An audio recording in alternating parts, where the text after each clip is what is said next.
Before I call the meeting to order, because we won't have a quorum unless I do it this way, we're going to start with Allison from the county swearing in the new members of the planning council. Okay. Yeah, 2 new members or 3 new members, if y'all please stand. All right. I do solemnly and sincerely affirm that I will support the Constitution of the United States, that I will be faithful and bear true allegiance of the state of North Carolina and to the constitutional powers and authorities which are or may be established for the government thereof, and that I will endeavor to support, maintain, and defend the Constitution of the United States to the best of my knowledge and ability. I affirm that I will well and truly execute my duties of council member of the Cashiers Area Community Planning Council according to the best of my skills, ability, and according to law. Do you so affirm? I do. Thank you. All right, with that, we have a quorum, and I'll call the meeting to order. My friend says 5:07. Do we need to amend the agenda to say that that's the order of happening? So with that, if I could have a motion from a member of the council to approve the agenda as it's been submitted to us. So moved. If I could have a second. Second. All in favor? Aye. Okay. Moving on, if I don't think, can just Glenn and I vote to approve the previous minutes? Well, one thing first, new members can vote to approve the minutes when we have them, even if they weren't here for the meeting, and that's a rule we can talk about, but I think. Yeah, just as an update for the, especially for the 4 that were there with us, or the 3 that are on the call right now that were with us for the quasi judicial meeting that spanned 3 days and you know, 4 to 6 to 8 hours a day. We are working our way. Allison is diligently working her way through all those minutes. It takes a lot of time to compile hours and hours of minutes. So we do expect at the June meeting to have all outstanding minutes presented to the board and for their review and approval. We don't have minutes this time, correct? All right, for next meeting, yes, next meeting. All right, moving on then, it seems that we have several people signed up for public comment. And the first on my list is Mr. Bill Horton, who's in person. So Bill, can you come up to the lectern and speak to us? That'd be great. Thank you. Can you hear me okay? Second. So is it gonna be, is the mic gonna work for the internet, and he's just gonna have to talk out for us? That's right. If you're in here, it'll be projection. Okay.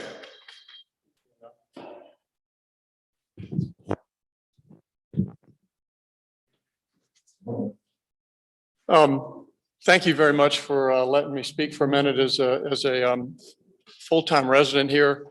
I first want to say thank you to all the members of the Planning Council for the time you spend doing this. We know that this is not an easy job, and it's been particularly tricky sometimes in the last 6 months. So thank you very much for volunteering your time and your energy and your expertise.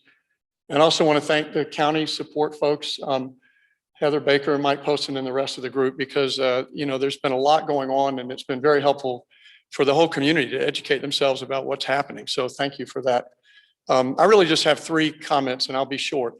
The first is there was some reference at a previous meeting that some who were concerned about the previous Hillside application was a small vocal minority. And I just want to point out that we've had over 400 people who have actually contributed funds to this committee and to this activity. So these are people that are putting their money, you know, where their mouth is. And in a town of Cashiers size, we are 137 population on the internet. If you look up our advertised population seasonally, you could triple it, quadruple it, whatever you want.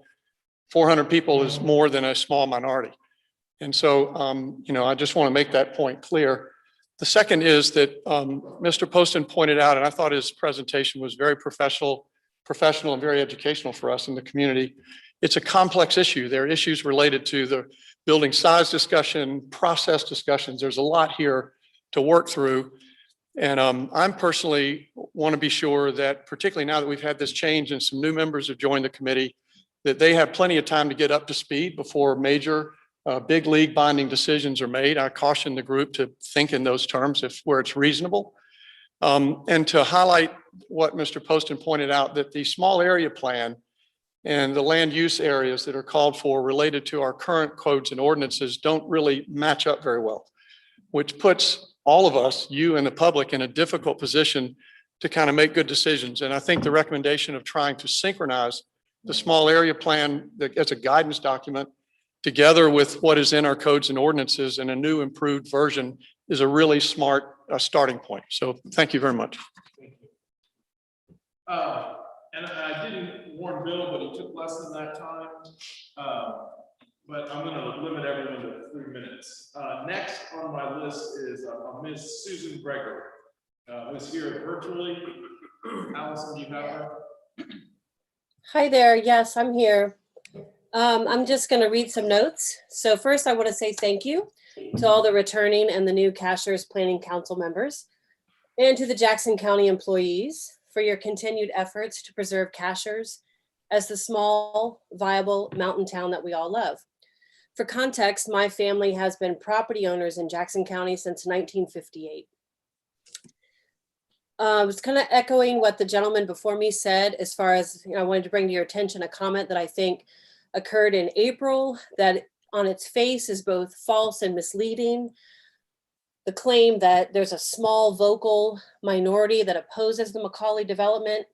Such an assertion could not be anything further from the truth. It's my understanding that over 20,000 people have signed a petition opposing Macaulay's development. And to date, approximately 100,000 has been donated in opposition. I spoke at the March Cashiers Planning Council meeting about the alleged mistake in the law, specifically the 5,000 square foot building size limit for cashiers. I heard county employees say that the size limit was a mistake without providing evidence of the mistake. I'm still not convinced that it is a mistake, and I believe Jackson County is leaving itself open to liability if they amend the law without proper notice to the cashiers, residents, and property owners.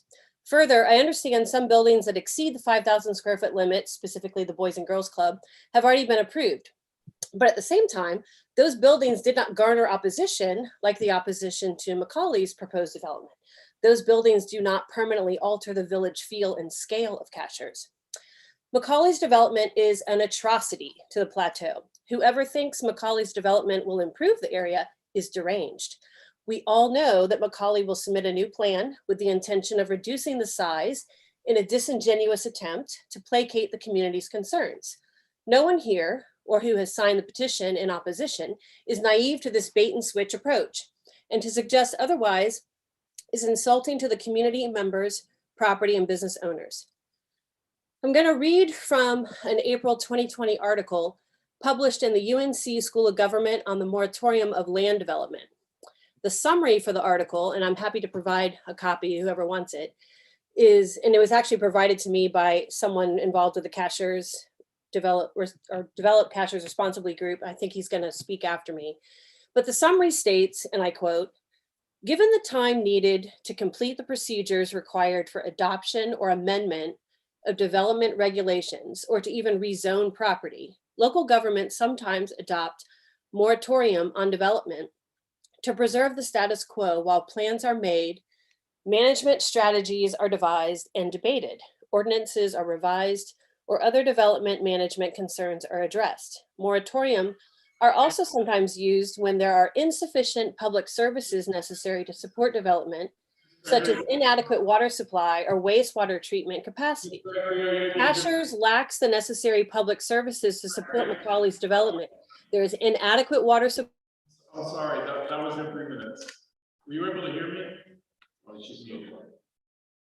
Sorry, but thank you very much for your comments, Ms. Gregory. Is my mic on?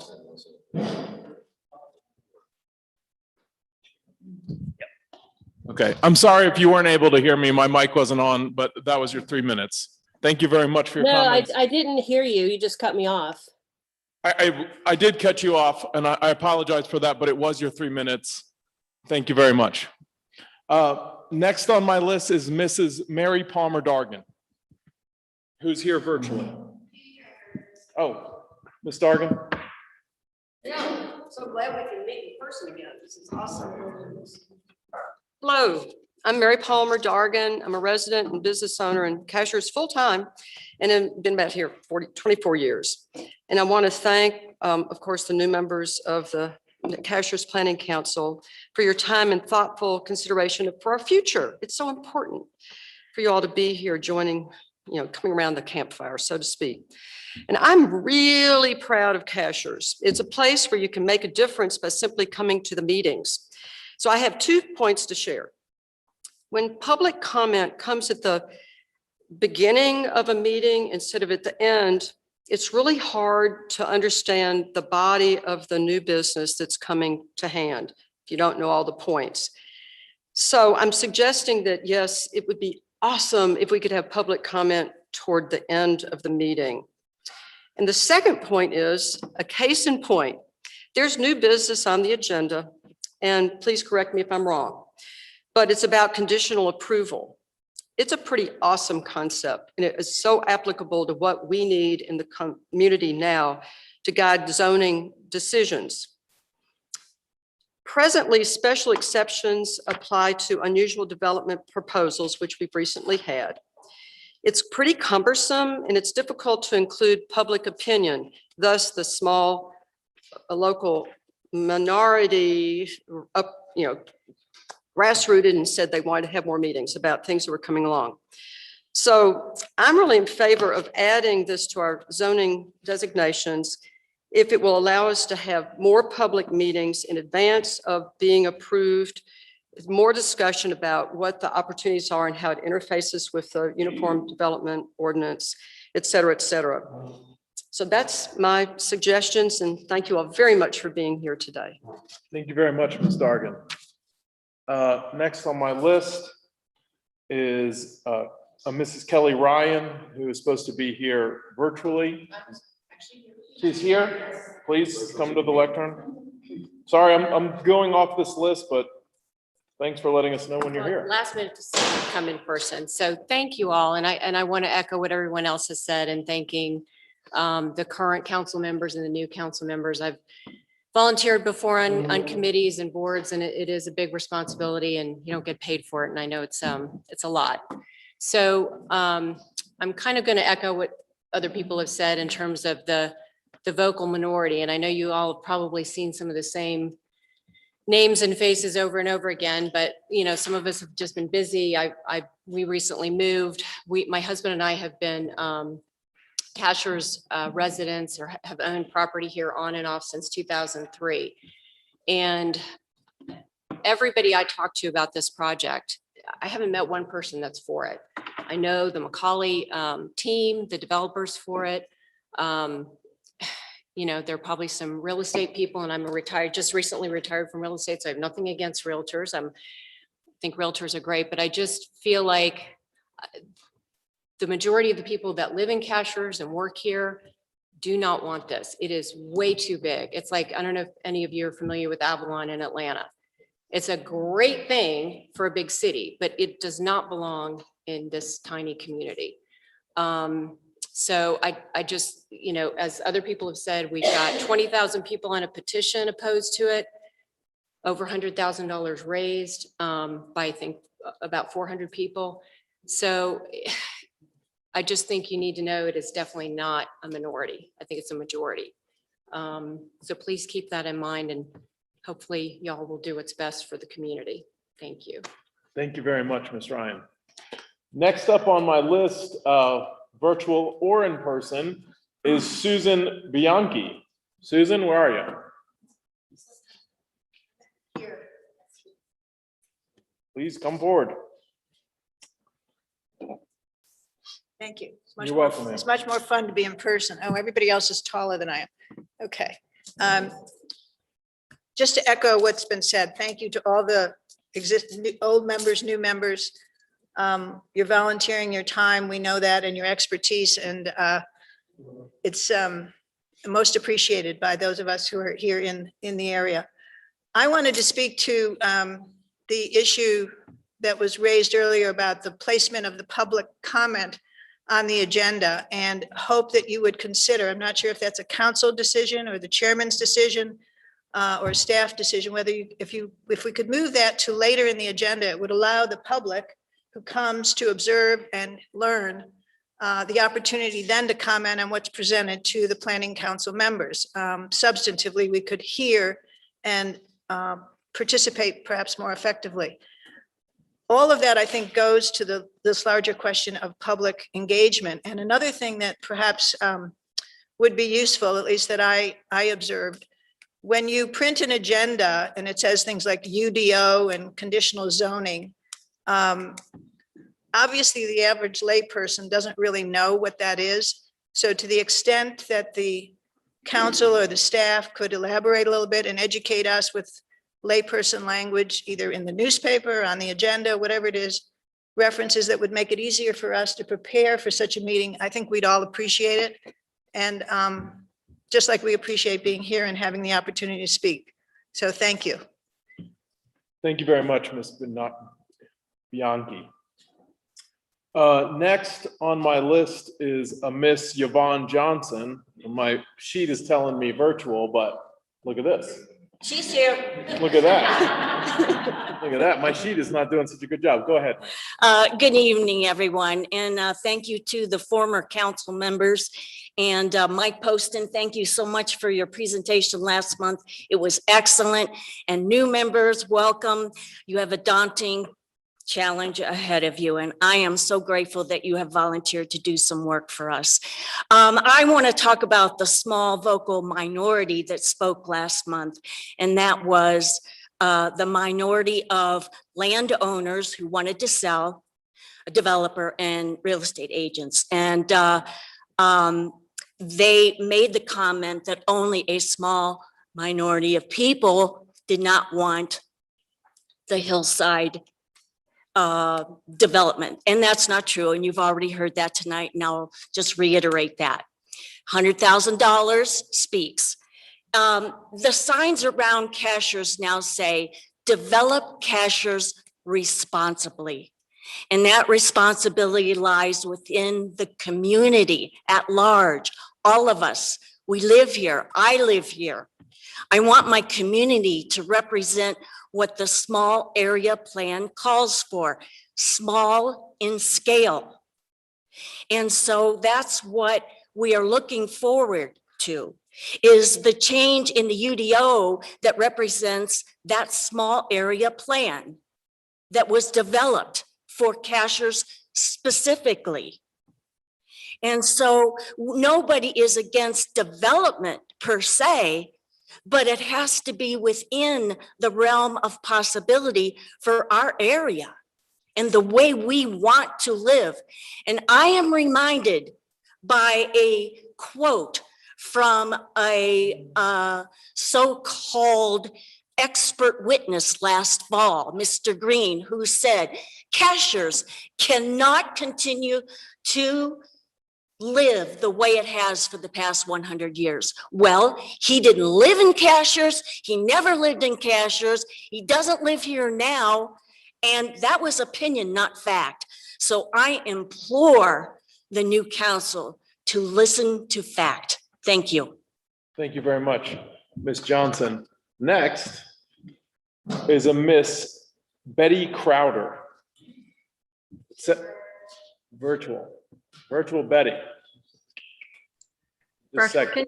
Can you hear me now? Yes, we can hear you, Betty. Go ahead. Okay, thank you. Thank you for the opportunity to speak, and everyone has been very gracious to you, so I'm going to skip all of the thank yous and go on to my own personal concern. My husband and I have owned property in Ganasita subdivision for over 20 years. And we're a relatively small community, but we have 32 home sites. Currently, we have 16 houses. We have a very limited water supply in our community. So the new hillside development could greatly impact our water sources. So that is a big concern to all of us who live here. Secondly, the only access to the Ganasita subdivision is by Monte Vista Road, which comes off of Highway 64. Hillside development would greatly impact Monte Vista. we already have a huge problem trying to get in and out of our Monte Vista Street, especially during heavy traffic seasons in the summer. But it can be difficult any time of year. So those two are really big concerns that we have that I'm hoping that the council will consider the small homeowner along with big developers.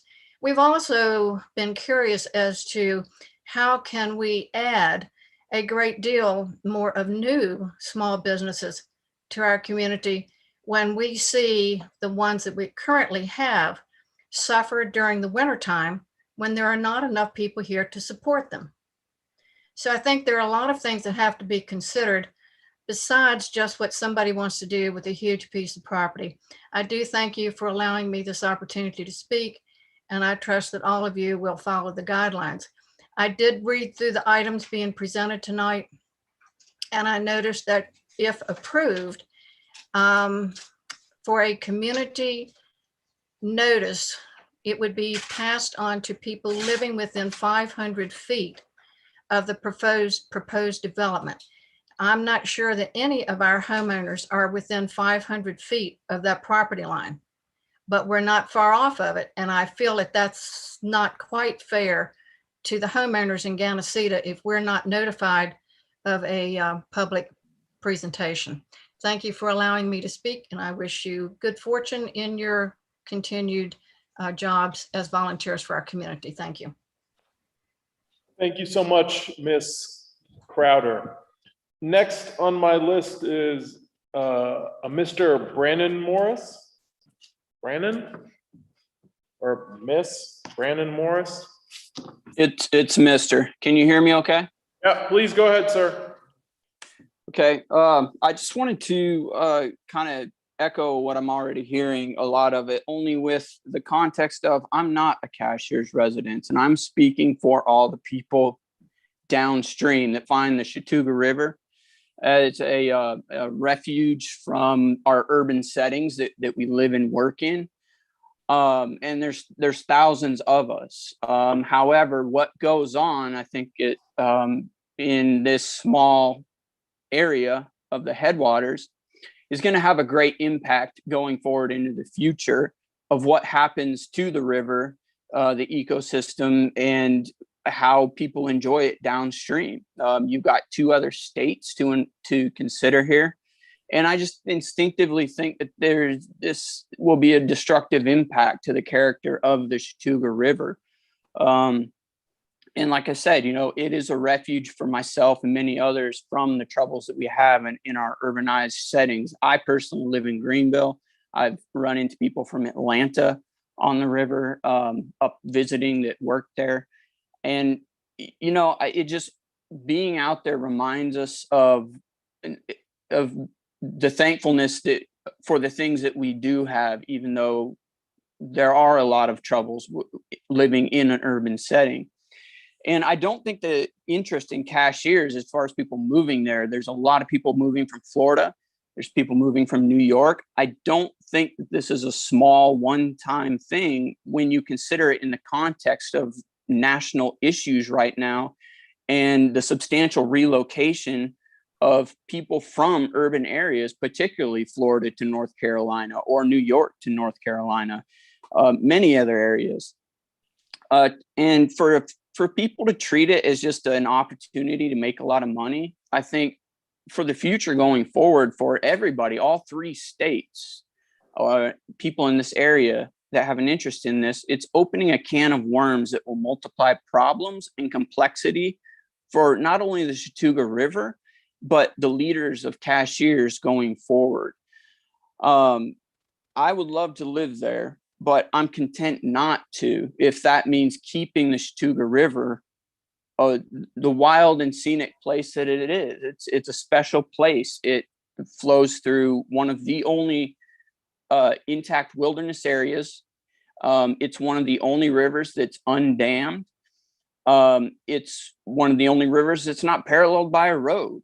It's got so many unique characteristics that are not found in any other river in the Southeast. And I think you should consider that and the people in the other states downstream going forward.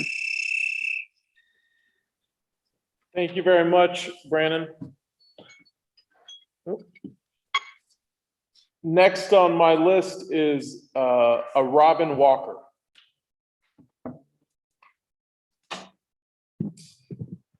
Go ahead, Ms. Walker. Hello, everyone. My name is Robin Walker, and my husband and I are year-round residents of Cashiers. We both also work full-time in Jackson County, and we volunteer in the community. And I want to thank everyone here for your volunteer service on this board. It's very, very important to our life here. We both chose to move to Cashiers in our late 30s, and I wanted to give you a little bit of perspective on why that is. We feel like the quality of life here is better than anything we could find in the cities from which we came.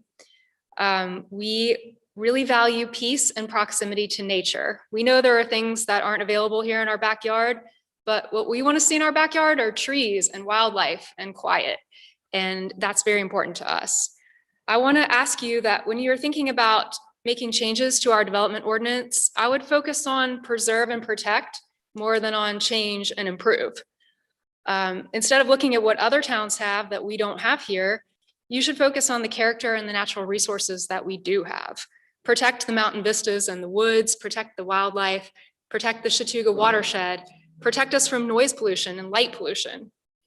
A carefully crafted development ordinance is the tool that will encourage small independent businesses and properly scaled structures.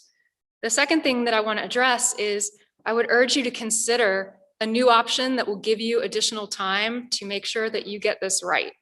The way to do that is to place a temporary moratorium on large-scale developments while this ordinance is being revised.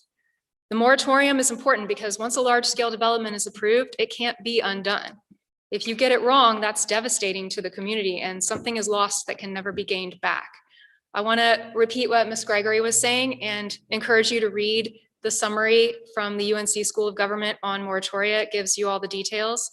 But one thing they cite in that article is that 20% of North Carolina cities have used a moratorium in the last 3 years. This is from a 2008 survey, so it's now been a little longer, but they're very effective tools.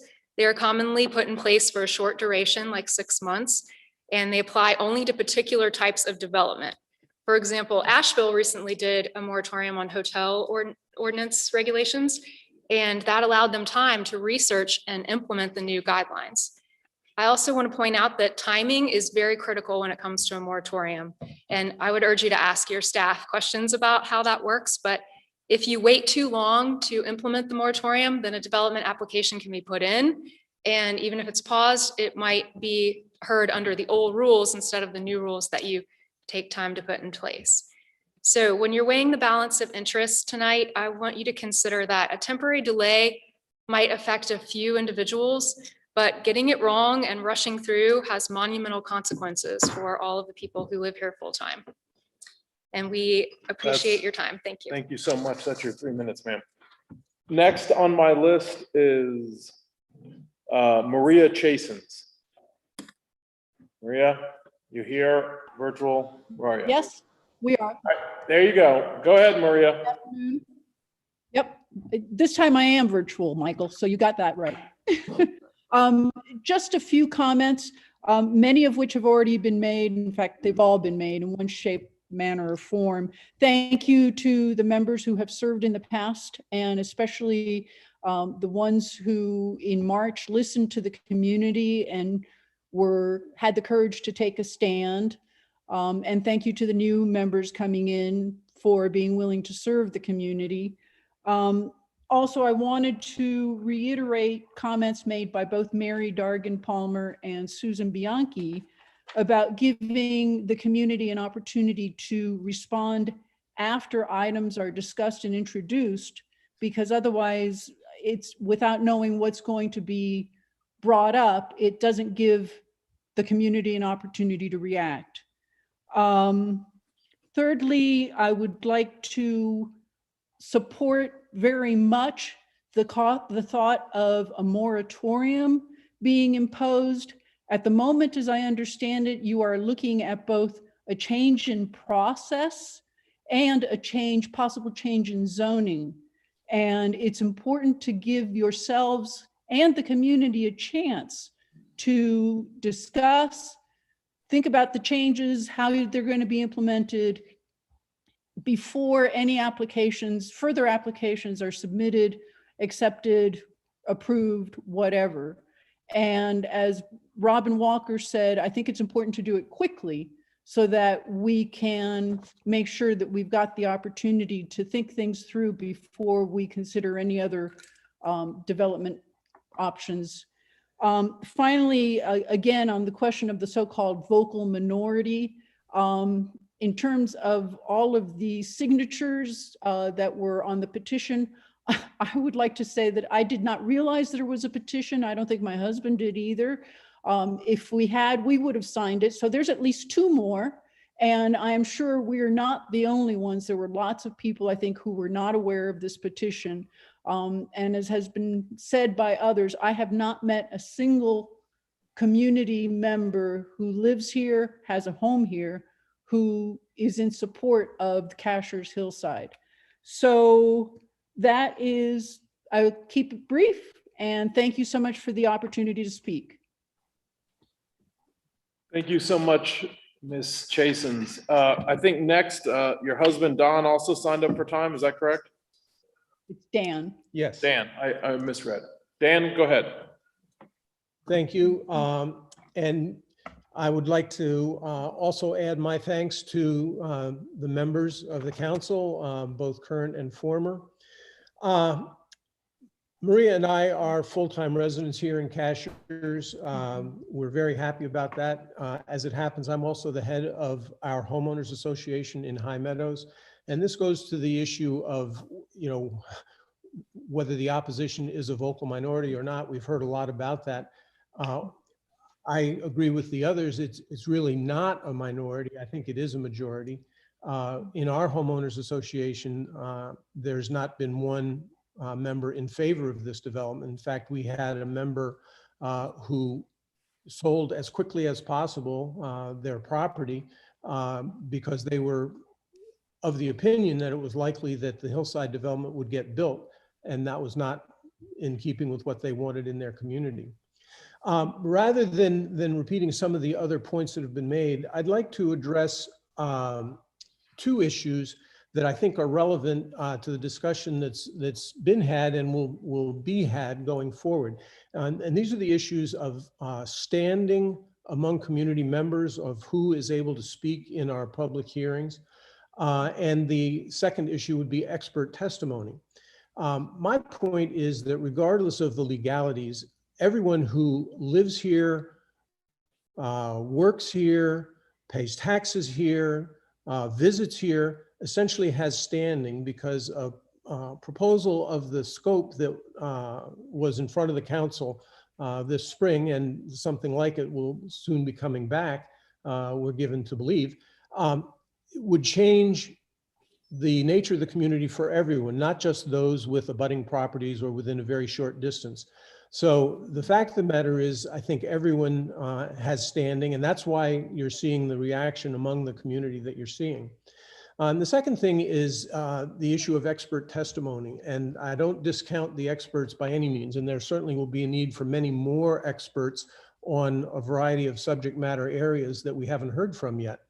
But you don't have to be an expert if you know Cashiers and if you've read the small area plan to know that the proposal that was before the council was not just wrong by 10% or 20% or 30%, it was wrong by orders of magnitude for the kind of community we are. And I think the council made good decisions earlier this spring. I thank you for that, as well as I think many of the others would thank you for that.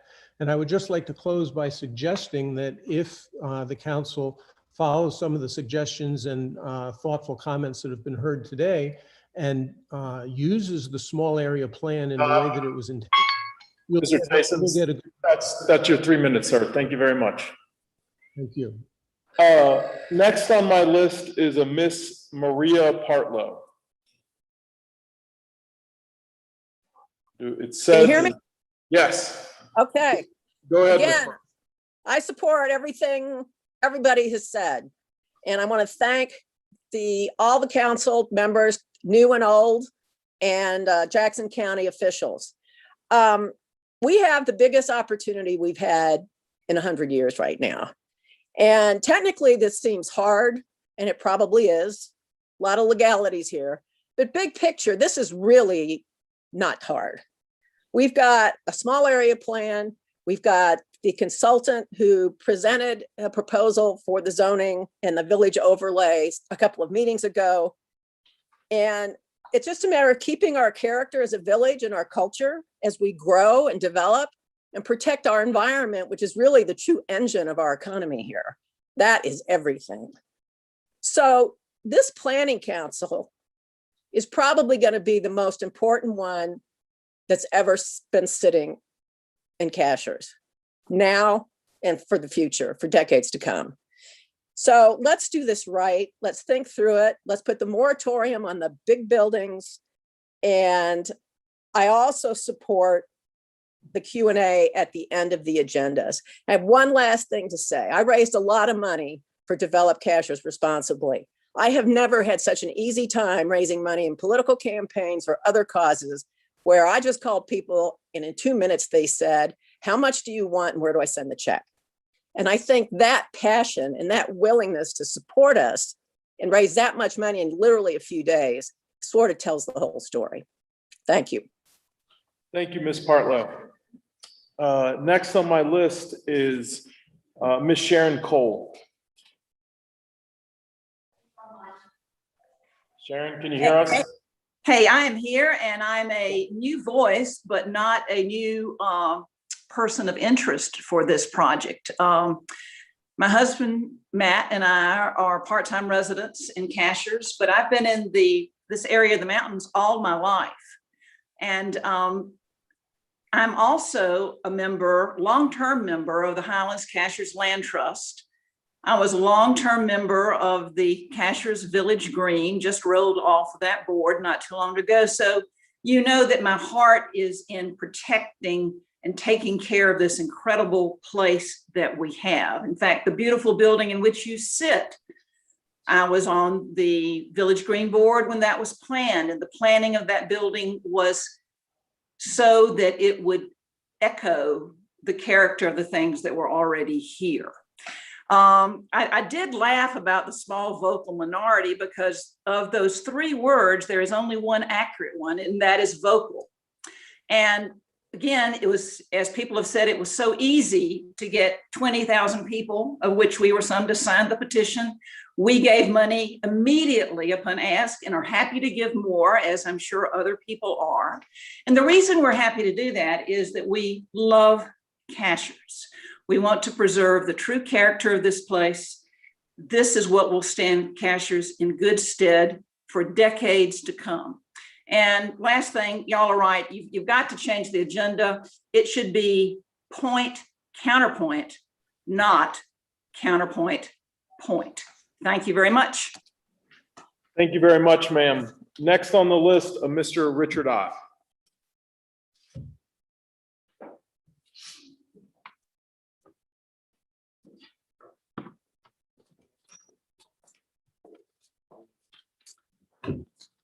I want to thank you for the opportunity to address you this evening, and thank you, council members, because I want to echo what you've heard before. I think having lived here, had a home here since 1988, this could be an inflection point in which direction Cashiers goes in the future.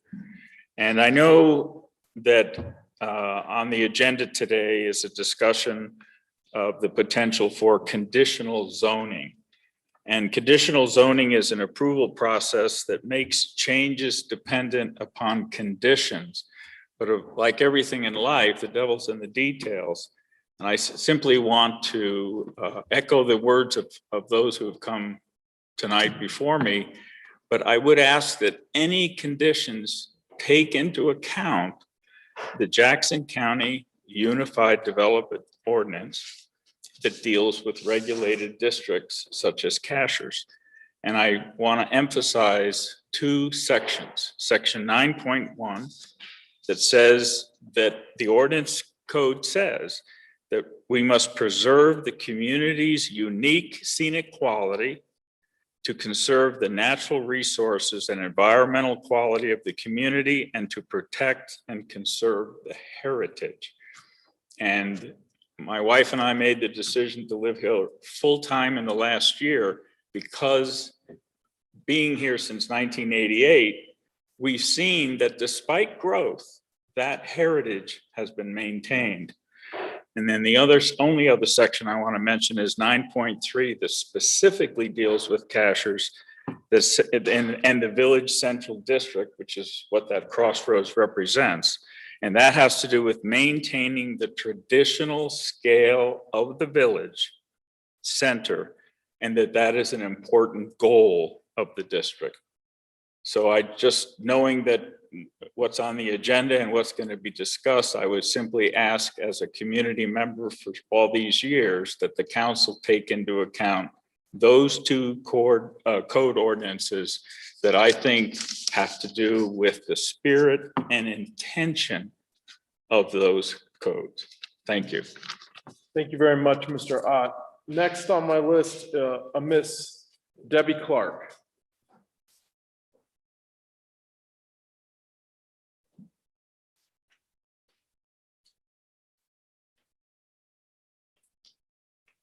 Good evening. Thank you for allowing me the opportunity to speak. I will be brief. Thank you all for being here and for serving. I have listened with great interest to the meetings in recent weeks and months. My husband, Steve, and I purchased property in the village center behind Bucks 2 years ago after coming to Cashiers and loving this area for 15 years. Our plan is to retire here and live here permanently. We chose the location of our property for the heart and soul that we see Cashiers as. And I have 2 comments I would like to share tonight that are in response to a couple of the comments that were made at last month's meeting. I would like to present an alternate view to these comments. One of the comments was that we need a corporate event center here. I'm not sure I agree with that, but I think this lovely facility that we are in tonight, this is the first time I've been inside, is the epitome of responsible development that is appropriate for Cashiers. I think this is a lovely event center, well thought out, and is here to serve the purpose that that gentleman suggested Cashiers needs. The second comment that I would like to share is in response to another comment made that Cashiers needs to be more walkable. The suggestion was that this large scale development was the solution to Cashiers being a more walkable town. And one of the things that helped my husband and I fall in love with Cashiers was the Cashiers walk.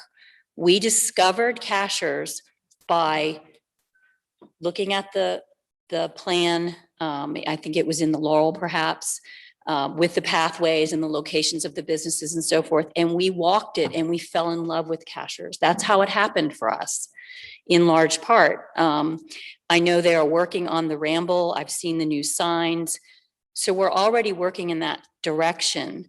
I think that the person who made the comment made a valid point that Cashiers could be more walkable. Perhaps we need more sidewalks and so forth.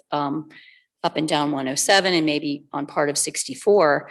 But to suggest that a large scale dense development is the answer to a more walkable Cashiers, to me is like suggesting that we need a flamethrower to light a match.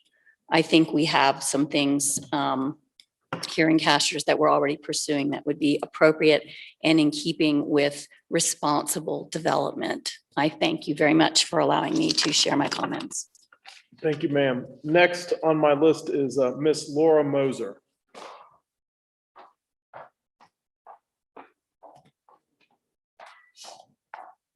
Hi, my name is Laura Moser. I'm a full-time resident here and I have an art gallery here in town.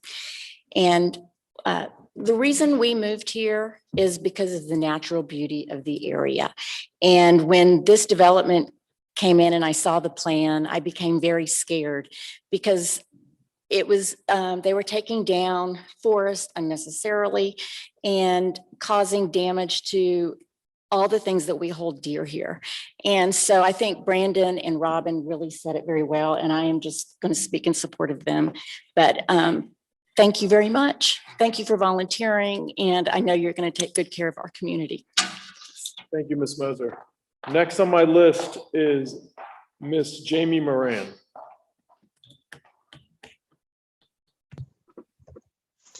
Good evening. My name is Jamie Moran. Thank you for the opportunity to speak this evening.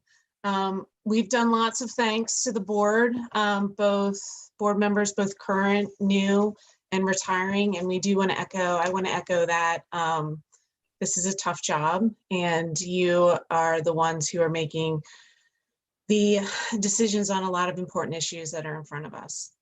I'd also like to thank Allison Kelly for all the work she does for coordinating these meetings. She answers endless questions from us, and she does it with grace and patience, as do all the members of the Jackson County Planning Department. Most people have spoken to most of the points. I think the two that I'd like to echo is the public comment section of these meetings could be so much more effective if they were scheduled after the presentation to allow that meaningful discussion.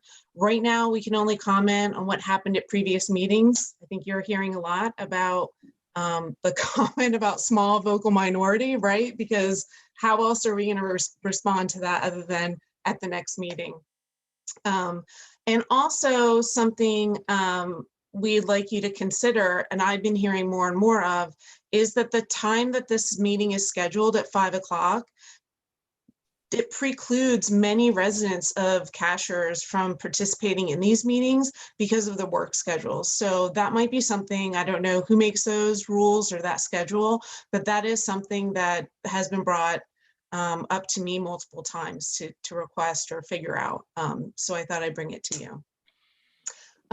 As to that small vocal minority comment, we've already heard lots of comments around that, and I would just echo what many have spoken for about.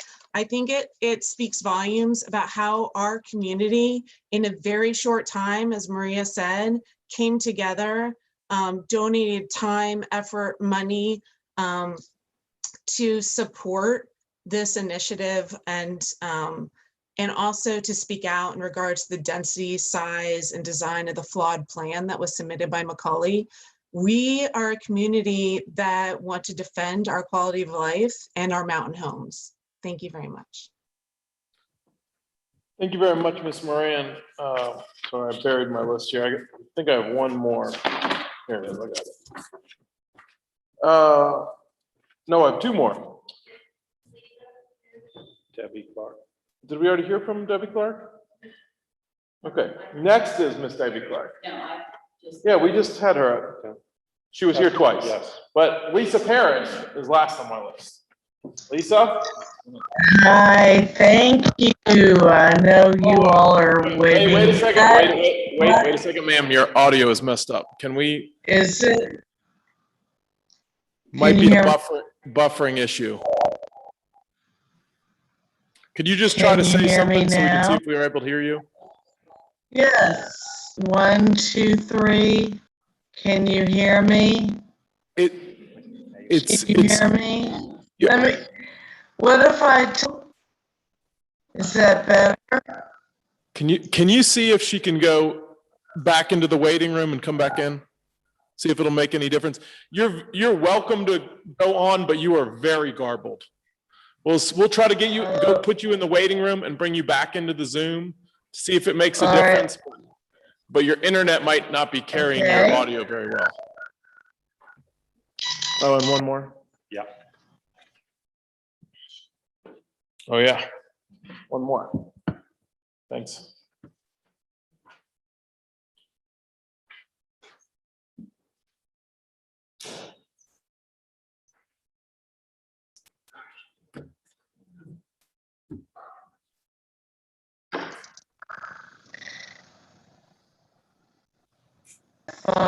Can you hear me? Can you hear me? It is, we can hear you, and it's certainly your right to speak, but you sound like a fish. Okay, I'm gonna try from my phone. I'm in the waiting room. Okay, let her, put her back in the waiting room. And actually, we found one more name. Someone just sent me a sheet with Juliana Kaufman. So we'll let Lisa try to call in and we'll hear from Ms. Kaufman. Hello, ma'am. We've had lots of meetings discussing the size of the projects, the buildings, the density, traffic, dust, noise, pollution. The area is divided into. And I think we've had lots of manipulations from the presentation of the project about being a great thing for Cashiers. But I think the majority of people are here to avoid just that. And the trails are all ruined because of density. And we have enough of it. We don't need any more. And people come to Cashiers because Cashiers is a place to be, to run away from things that bother us, to refresh ourselves here. And there's going to be destruction of environment. And what are we going to leave to our grandchildren? That's it. Thank you, Ms. Kaufman. Let's see if we can, has Lisa Okay. tried to come back in by phone?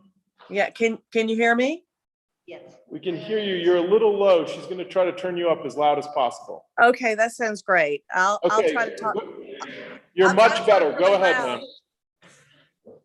Okay, I'm Lisa Parrish and I'm a homeowner in Cashiers, and I'm about to join dozens of concerned residents who are currently watching the Zoom meeting tonight right next door to me, right down the street. So I appreciate your time. Together, all of us have invested in the fabric of this community and are very concerned about the development. I am thrilled to hear we have new members, and I would just request that, knowing that this is the biggest, most controversial issue for the Planning Council to consider, and over the past decade, I would ask you all to consider hitting the pause button and look at what other smart cities are doing when they're faced with big changes like this. I would encourage the board to take a step back and develop a comprehensive strategic plan for the area that allows for diverse stakeholder engagements. Residents in our community should be part of the discussion on building sizes like they were a number of years ago. We need to focus on orderly growth, uses, oversight. It should focus on what current residents want and plan for it over the next 50 years to avoid piecemeal development. We should also focus on what we expect of our developers. We expect sidewalks, crosswalks, a setback, underground cable and electric line, green spaces, and required landscaping. We need to come up with a plan, an integrated plan that attracts development that we want, but also provides for agreed upon standards so that we make sure that our town and our community gets the development that we want. Thank you very much for listening to me. Thank you very much, Ms. Parrish. And I do believe that brings our public comment section to an end, unless, is there anyone else that had signed up that I didn't know about? No? Okay. Okay. With that, we will move on to number 5 in our agenda, new business. We already swore our people in so that we would have an initial quorum. So let's move on to number 5B, procedural rules for local appointed boards. And I believe that's a presentation by Ms. Baker. Yes, thank you. Welcome everyone tonight. To you new council members, welcome. You are walking into a very interesting time, and so it's good for you to be here and hear the comments. I'm sure you'll be contacted by several others and we'll hear plenty more. As you'll hear from staff and know, we are here to help you. We're here to answer questions. We're here to guide you through the process. to make sure you understand the laws as they relate to any questions that come before you. And tonight, my specific, and let me back up. I think I introduced myself to the three new council members, but I am the county attorney. I work full-time for Jackson County. So a lot of our counties have had contract attorneys. Jackson County in 2015 hired a full-time attorney and has had a full-time attorney since that time. So as my job as county attorney, I also represent this council. So I'm not your individual attorney, but I am here to represent the council, to guide you through processes, to do our best to stay out of legal issues. And that's one of the things we're looking at tonight is just your simple rules and procedures. So you've been provided three different things. The first that we're going to talk about, the first you want to look at is this is the updated suggested procedural rules for local appointed boards. It is a book put out by the School of Government. It was recently updated. So for the council members that have been with us, this is a little bit different than the one you've seen previously. One of the big differences, this is updated with what we refer to, and you've heard many times us refer to as the 160D changes. You'll hear much more about that tonight. For the new council members, the former chapters in the North Carolina general statutes that dealt with counties was chapter 153A. Almost all of our ordinances fell under, or all of our laws fell under 153A. For cities, it's 160A. There's a lot of crossover and back and forth. And so finally, after many years of working through it, last year, a year and a half ago, the legislature did adopt chapter 160D, combining the county and the city laws into one chapter. You're going to hear much more about that tonight, but these new procedures take into effect the 160D changes and updates to the law, and that's why we have a new book. It does not change many of your procedures. So I'm going to go through, I usually would spend more time on this, but since you've had a lot of public comment tonight and we've got other things to get to, I'm just going to touch on briefly about 10 of your 34 rules to highlight the few that I think are important for you to know. I am at several of your meetings. I'm at all of the meetings where you have a hearing. If you do have a quasi judicial hearing, I'm here for that. I'm here any other times that you want me to be here. So if we have procedural issues that may come up, I make it a point to be there. So I'm here to answer your questions on that. I'm also available between meetings. So the other documents you have in front of you, the modification, I think we called it modifications to the suggested rules. It's about 3 pages. The rules themselves, as you'll see, have some blanks. So we have to fill in the blanks, and that's what the modifications do. They also answer some of the questions that are there in the modifications. And finally, you have a copy of your bylaws. The bylaws, these were most recently updated and adopted in, I think it was 2017. And so those you can take, read on your own. I may refer to them as I go through the rules and procedures. But again, we can answer questions on those anytime. So if you will, put the suggested procedural rules in front of you and the modifications. I'm going to kind of go back and forth between those two, and I'm going to have to keep my glasses on to do it. That means I can't see you as well. All right, and I'm going to go through rules 1, 2, and 3, not because I'm going to go through every one, but those are good ones to start with and get a handle on how this is done. First, I want to point out a couple of things. We have several boards that we work with, several councils, several boards that we work with. We try and stay consistent with our rules. The most common question, I got two questions I'm asked by new members. First one is, what is my personal liability? I'm here, I'm volunteering. There's a lot going on. What is my personal liability? The good news is that Jackson County does carry insurance. There's a lot of immunity for county governments, for local governments. A lot of counties just rely on that governmental immunity and don't purchase insurance. Jackson County does have insurance.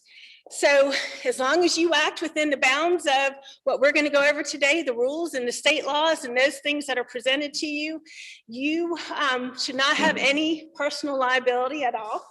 The council is also covered. As long as you're following the rules and procedures, the laws, as we go over and discuss to them, you have coverage under Jackson County. The council has coverage under Jackson County. So be helpful to know that. The second question I get most often is conflict of interest. When do I have a conflict on an issue? We'll talk a little bit about that in our last rule that we'll talk about for tonight. And I'll talk about it more specifically at a time in the future. We don't have anything pending right now, but when you have a hearing before you, we'll talk very specifically about what those conflicts are. If you listened to our last meeting, you did hear a conflict. David, I think it was you that had a conflict, brought that up. It was discussed, and the council moved forward on that. So we do have that happen from time to time. All right, so looking at Rule 1, this is on page 7 in the book. I'm just going to talk about the first sentence under Rule 1. These rules apply to all meetings of the, and you see in brackets there, it says name of city or county, and come over to the Rule 1 of the modifications, Cashiers Area Community Planning Council. So that is all I had to fill in there. I just show you this rule to say these are your procedures. We do have similar procedures for Cullowhee Council, for 441 Council, for the Planning Board, Board of Adjustment, the Historic Preservation Committee, and the several others that I've forgotten to name that we serve as staff to. So moving on to Rule 2. Rule 2, you see there's not a modification to Rule 2. That is over on page 10. That's the quorum rule. And I point this out for a couple of things. A quorum is a majority of the board's actual membership. You have a membership of 7 members. So a quorum would be 4.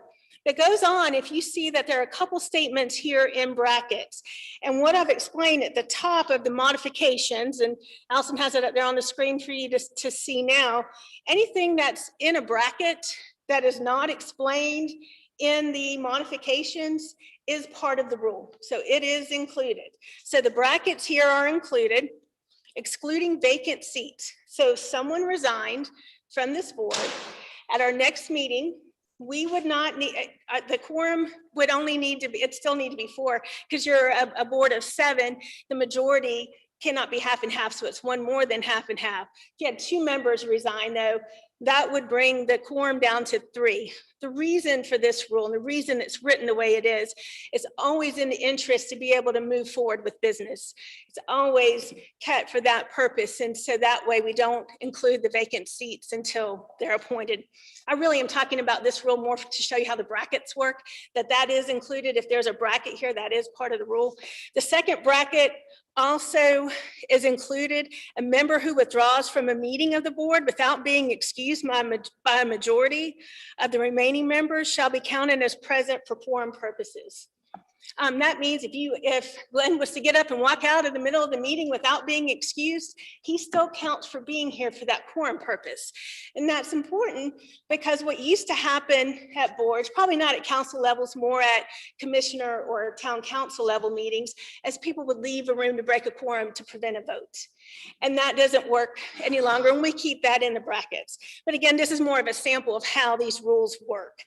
So moving on to number 3, I told you I was going to talk about the first 3, electronic board meetings. This is an important meeting to talk, or an important rule to talk about now, because there's the before COVID and the during COVID rules. So before COVID, you could have a remote meeting. It's not recommended in North Carolina to have remote meetings. The law does not specifically say we can do that. Therefore, the rule we adopt, we allow it, because sometimes you just have to have somebody that participates remotely. So what we do is say that somebody can participate remotely, but not for purposes of meeting a quorum. So if you only had 4 people participating in a meeting and you had 3 here and 1 on by telephone, pre-COVID, it would have been by telephone, that would not work. They could not come in to meet that quorum. It also cannot be a deciding vote. That way there's not a legal challenge to a vote taken while participating in a remote meeting. Now, during COVID, the legislature passed remote meeting laws for during a state of emergency, during a state declared state of emergency. And that's what we're under now. We're still under a North Carolina state. Governor Cooper signed a state of declaration of emergency. We're still under that order. Therefore, these remote meeting rules apply. And that's why you see there under B, the laws of 166A-19 apply. And it does allow us to have remote meetings during this time while we're under the state declared state of emergency. However, there are a lot of list of rules that go with that. You can have remote meetings, but only if all these certain rules are applying, and we've been able to do that, and that's why we've been able to have remote meetings. You cannot effectively do them for quasi-judicial hearings, so we don't do them for quasi-judicial hearings, and we cannot always comply with the rules. So most of the time, a lot of the times, this council has met in person, and it's not whether people participate remotely, it's whether the council's here. So that's how we've been able to do that. You'll may hear more about that later. So now I'm going to move all the way to page 29 in your book and talk about Rule 9, regular meetings. This is just to let you know that there is a schedule of regular meetings that you adopt every year, and that is what the fourth Monday of the month. It's not the last Monday of the month, it's the fourth Monday of the month, and sometimes that makes a difference. At 5 o'clock, that is your regular meeting date. Sometimes there have been changes, sometimes meetings are canceled if there are no business, but that is your regular meeting date. That's advertised, so everybody knows that ahead. You can have special called meetings or emergency meetings if necessary, but that is your regular meeting schedule. I'm going to move on now to page 34. If you have questions, and I know I have the boring part of the meeting, it's very interesting to me, probably not to anyone else, so thanks for indulging me, but it is important. So moving on now to page 34, Rule 13, agenda. This is important, I think. If you all haven't met, I'm going to call on her while she's out of the room. But Allison Kelly, who many of you have talked to, has been running the Zoom tonight. That is your clerk to this council. She puts the agenda together based on what this council has told her from the previous meeting, whatever's carried over, whatever business has come before her. As a council member, you can request an item be placed on the agenda. This rule says that you need to do that 2 days before the meeting. We really prefer you do that at least a week ahead so it can get on the agenda. We don't have to print an agenda, but this council always has wanted one. The planning staff always does that and tries to get it out ahead so people do know what's on the agenda. And so if you wait till 2 days before, the agenda's probably already been posted, and it would take some rearranging, but that can be done. But a week ahead would be much better. Hey, Heather. Yes. There was a lot of comments on agenda today, this evening, about public comments prior versus after. Do you have any thoughts on that? I mean, it's pretty obvious in terms of the reasoning, but also we have work to do and want to get it done too. Thank you. That's actually a really good emphasis. Turning now to page 39, Rule 16, I'll talk about that. Rule 16 is your order of business. Now, a couple of things that I mentioned, and one thing I'm going to go back and pick up on. We have several boards that we serve. What we've always tried to do is follow the commissioner's rules as an example and try and stay similar to the commissioners. Our boards, the councils, all have similar agendas, similar order of business. As you can see, and she's got it up here on the screen, Rule 16. This is your typical order of business here. This is what every other council, every other planning board, the commissioners do, keep the same order of business. One thing I will talk to you about that, you can change it. You have the right to change that. We ask you as staff to think about that hard before you do that, because we have so many boards that we serve that when we start getting ones doing it differently and we're putting together 5 agendas, it starts getting difficult to manage. And so we do ask for you to consider that. The other thing I would remind you, Glenn just said it perfectly, is this is your meeting. This is your time. We always have, by the way, you may not realize public comment is not required. It is only required at the commissioner level once a month. However, every council that we serve, we recommend you do it every meeting. The commissioners do it every meeting. This council has always had it once a meeting, but you don't have to have it.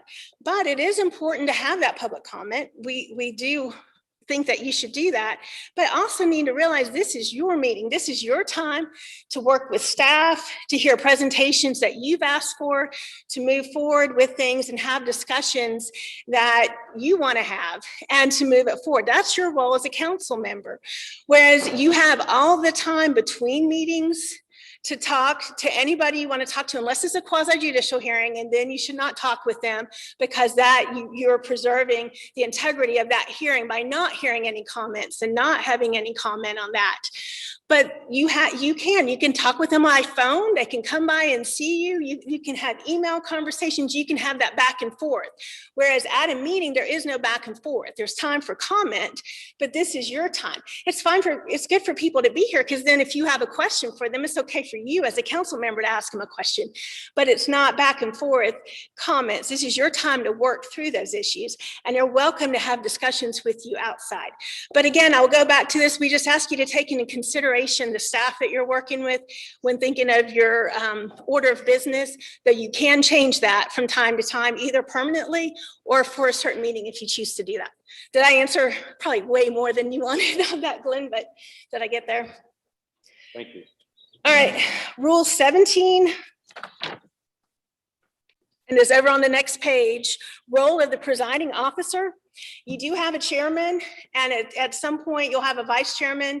You don't have a vice chairman right now. That will come soon. Your presiding officer, your chairman, and your vice chairman are regular members of your council. They vote. We are a county commissioner type of council, not a town mayor type of council. So it's a little different. The chairman, even with the county commissioners, the chairman votes. And you have an affirmative duty actually to vote, which we'll talk about in our last rule. Your chairman also, as you'll see, can make motions, can second motions. That's just part of the rules, again, that as a county form of business, and instead of that town, in a town with the mayor, you usually only see the mayor vote in when there's a tie.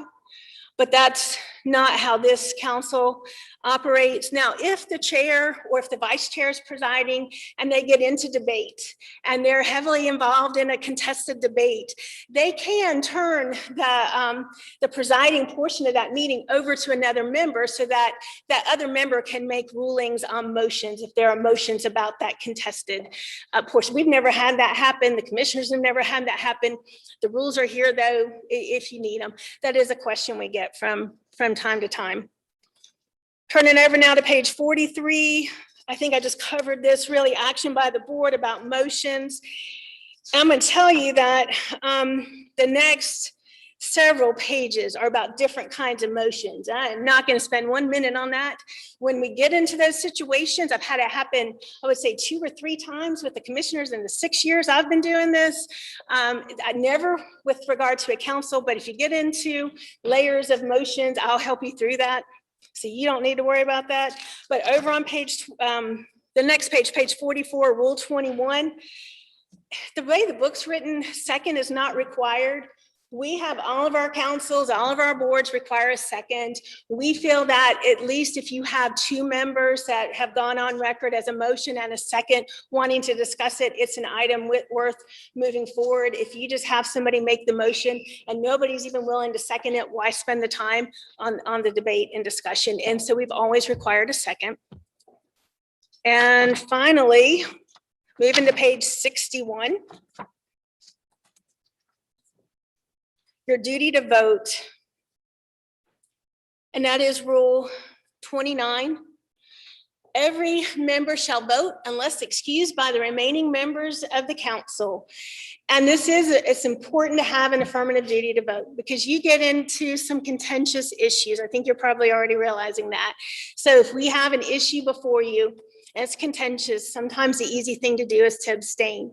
That's why we don't have that abstention unless it's voted on by the council and it's a true conflict of interest. If it's a true conflict of interest, it's voted on by the council, that person's then excused from the hearing altogether and can proceed. If not, you have a duty to vote. And if you don't vote, if you get up and walk out, it's treated as an affirmative vote. Now, I will say that it's treated as if you voted yes, unless we're under a state declared state of emergency and we happen to be participating in a remote meeting, meaning we have one member or more participating remotely, then it's treated as a negative if you don't vote.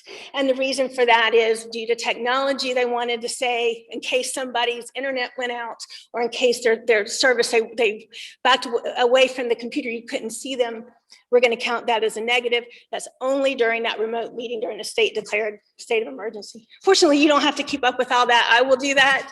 So we'll try and make it easy on you. I'm going to end by just talking about open meetings and public records for just a minute.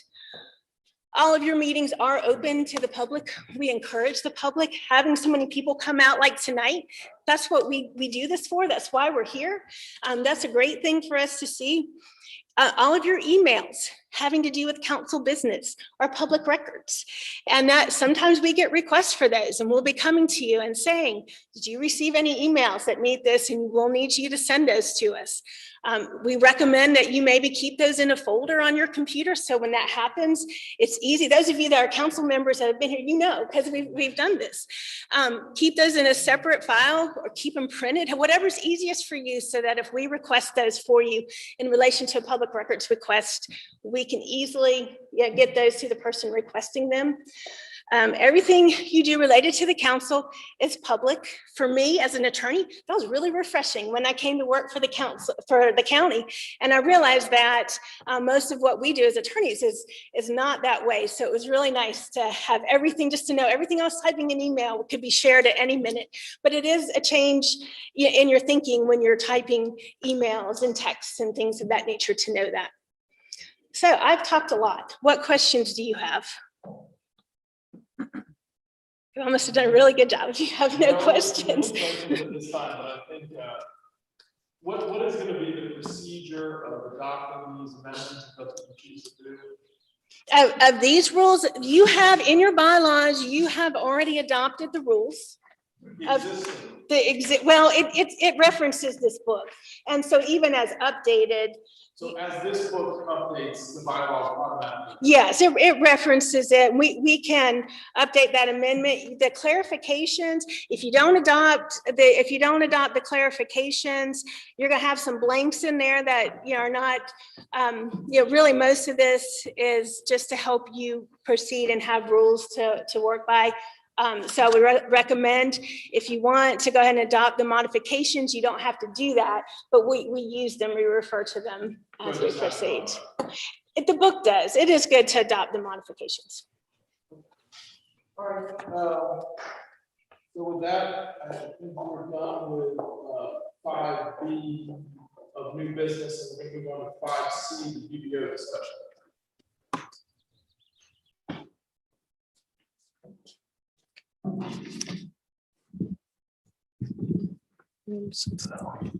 There, we'll see what that does. Good evening, council members, and welcome to our new council members. I'm Mike Poston. I'm the Jackson County Planning Director. I will endeavor to always be as brief as I can be. And during this time of year, I feel very confident stating that I will get you out before nighttime. Sorry, for those that are new and don't realize why the rest of the council is laughing, it's because I do enjoy what I do. And I do think that it makes a difference in the communities that we serve.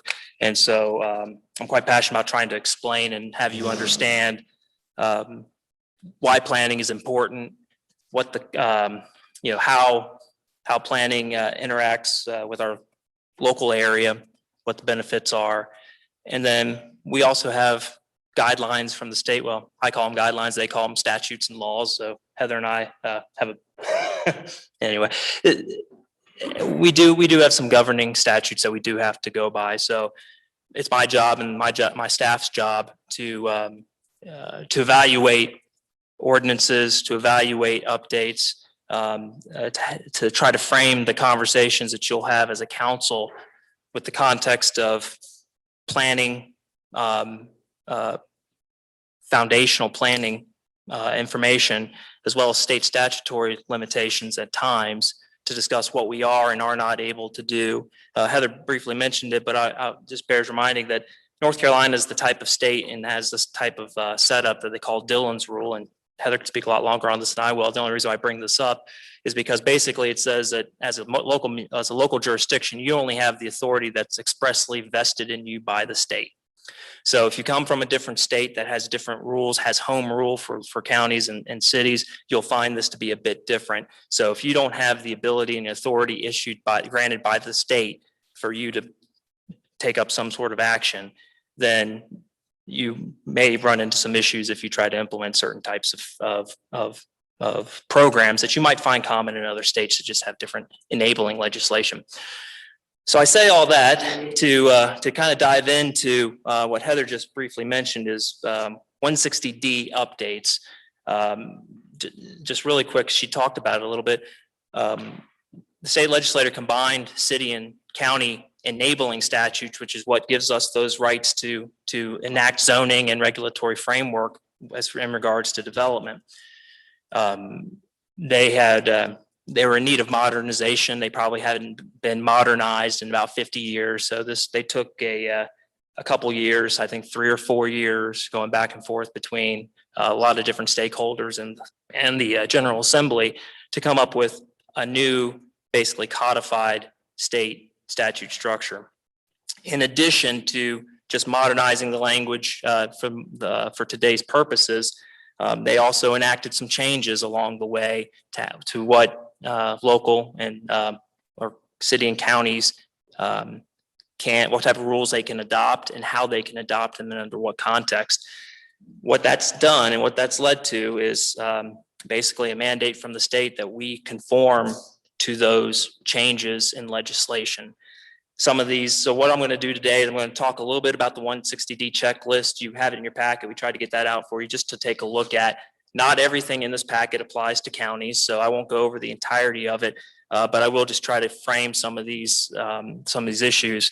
But to be clear, most of what's in 160D is not, we can talk about it, you can ask questions, I can try to provide you answers, but at the end of the day, it's not something we can pass on doing. We can't say, well, it's not really, something we're interested in because the state says we should be interested in it. Along with some of these UDO discussions are going to be things that we've identified in the ordinance throughout the document that need to be modified just for consistency's sake, that aren't necessarily governed by 160D, but whenever, and we've had this UDO in place for just under 2 years. And when you put 20 some odd ordinances together, you try to fit and get all that stuff done correctly and to flow correctly, and it doesn't always work. And for the board members that were here as we did this was something that we talked about, understanding that in most of these processes, when you go through something as large as combining 20 or 22 different ordinances that the county used to have, we've got to go back and clean those up. And we've got some of that to talk to you guys about. And we'll talk about those. We cleaned up a lot of it in the UDO process for 160D as far as some of the checklist things, but we're going to talk to you about those. How this process will work, just for the new members, is that these are all considered text amendments to the ordinance structure. There is a state statute that the state governs how we move forward with text amendments. This planning council acts as an advisory board to the Board of Commissioners in this capacity. So when we talk about these things, you're going to make a recommendation that they approve or a recommendation that they don't approve in these types of cases. The ultimate decision-making power lies with the Board of Commissioners, and this is what we call a legislative process. So what would happen is eventually we'll get to the point where we're going to need a public hearing to talk about these changes. We'll have a public hearing at the Cashiers Planning Council level. We also have a planning board that these changes have to go through. They'll be reviewing, and because the UDO is countywide, they'll also be holding a public hearing. If this was just an amendment for the Cashiers ordinance, they just simply would review and make a recommendation to the Board of Commissioners. ultimately the Board of Commissioners will hold a public hearing. And after that public hearing, they can take action on any recommended changes. And that action is they can approve it, they can deny it, or they can send it back to the planning council or board, planning board, whichever is appropriate for more consideration if needs be. So real quick, 160D, checklist of changes.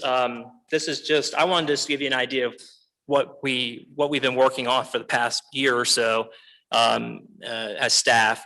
And a lot of this deals with, a good majority of this is changing statutory references, which our UDO is full of. And I'll show you here in a minute. We'll look at the UDO and where we've made some of these changes to just give you an idea. But really that and terminology, there's been some terminology changes. The state wanted to standardize it.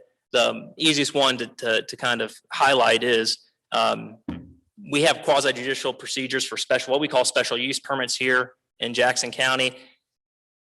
Around the state, they'll be called conditional use permits or special use permits. The state said, we're going to pick one, and they picked special use permit. The reason why they picked special use permit is because conditional use permit gets confused when we talk about conditional zoning. So it's just trying to help folks understand what processes are going on and what rules are followed. So that's just one instance. Definitions have to be kind of matched back to the state's definitions for things like buildings and dwellings and bedrooms and things of that nature. Because depending on what jurisdiction you went into, there was no real unified or real centralized definition. And basically the state said, you can't have a definition that's not in line with the state's definition if there is one. And we'll talk about how we've kind of looked at that. One other thing that I'll talk, and I'll go into a little bit more detail when we get to the ordinance. Vested rights, which is when we talk about vested rights, when you have an approved permit or you have an approved project and they're approved under one set of rules, but the rules change after you get your approval and you have your permit in hand. We can't go back and apply the new rules to those developments or projects.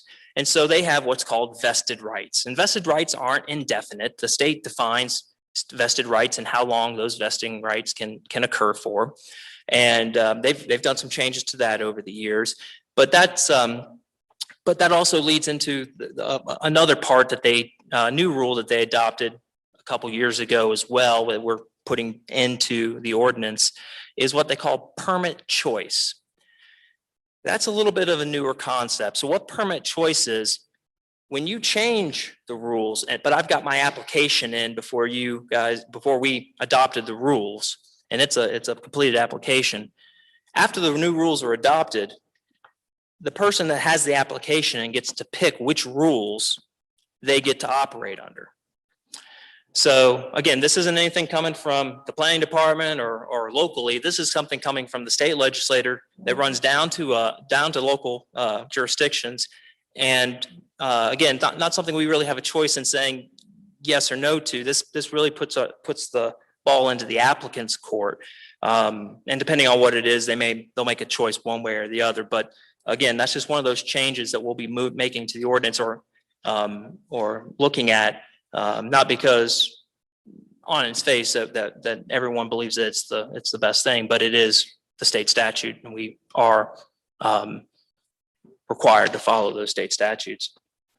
So I'll take you through and give you kind of an idea of what that looks like, but that is something just to keep in mind. So every time we change an ordinance, if there's an application in regarding that, and it doesn't matter if it's here in Cashiers or down in Cullowhee, or if it's a subdivision plat, whatever that application, or if it's just staff has issued a zoning permit and it's a setback issue or something like that, those folks will always have that ability to choose. Again, substance of the zoning ordinance, I'm on page 5 if you're looking along. I don't want to get down to reading everything. If we have conditional zoning, which in Cashiers, we do not have conditional zoning right now as an option, but if we did, we'd have to make sure that it's not confused. There's been, again, much with special use and conditional use, terminology can be varying across the state for what they call this. Some people have used conditional use zoning districts, which is different than a conditional use. They call them special zoning districts. So again, this is just us getting to a point where as a state, we're going to use the same type of verbiage to try to convey the message so it doesn't get garbled in translation. I wouldn't worry about page 6, historic preservation. We do have a historic preservation ordinance in the county. It is a joint board that the county and all 4 municipalities participate in. That ordinance is a separate ordinance, and we'll work with the Historic Preservation Commission and the Planning Board to make those adoptions proper. Page 7, comprehensive plans. This isn't exactly new as a concept. Comprehensive planning has been done in North Carolina for years and years and years, but it wasn't until 2005 that we actually put comprehensive planning as something, that got into the statutes as being something that can be done. And what they did in 2005 is they said that if a community has a comprehensive plan, if you're going to make a map amendment, which is a rezoning, or a text amendment, you got to you have to address whether or not it's consistent with the plan you've adopted. In North Carolina, you have to adopt the statement of consistency, but the decision you make doesn't inherently have to be consistent with the plan. Some states require concurrency or consistency between their planning documents and their decision making. North Carolina does not, but they do require, if you are going to make a decision that's inconsistent with the plan, to also adopt a statement of reasonableness, why it's reasonable. Why that happened at that time is some places, smaller communities that didn't have the ability to update their plan all the time could say that the plan was outdated and conditions have changed. Fast forward to 2018 and 19 when they were making these changes, what they've also said, the state said, is that if you don't have a comprehensive plan, you won't be able to exercise zoning authority. Not to worry, in Jackson County, we do have a Jackson County comprehensive plan. We also have a small area plan for Cashiers and a couple of our other communities. So that won't be an issue, but certainly that's a bigger change that's happened in North Carolina and something that we have to always keep in mind. It also requires that plan be maintained. They don't exactly say what maintained means, but our practice is to review those plans every 5 to 7 years to make sure that no adjustments are needed in the long term.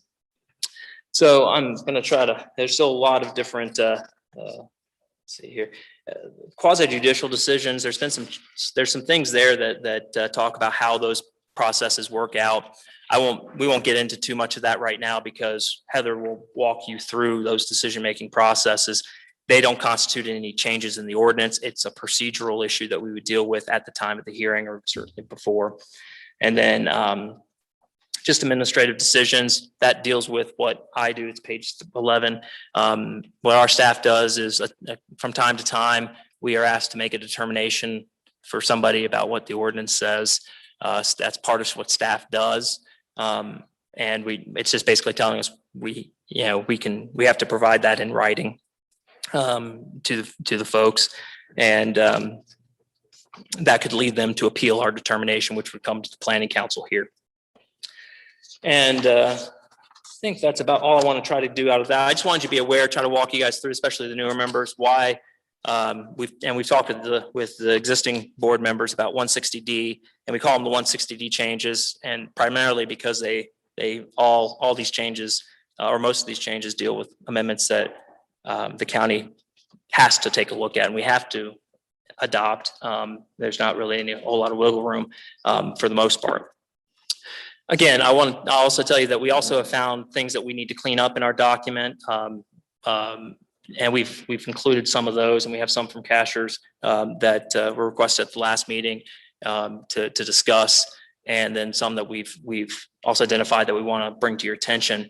But first, I want to go to to page 15 or 16. Allison's going to get you a link. This cannot be emailed. This is a 435-page document, give or take.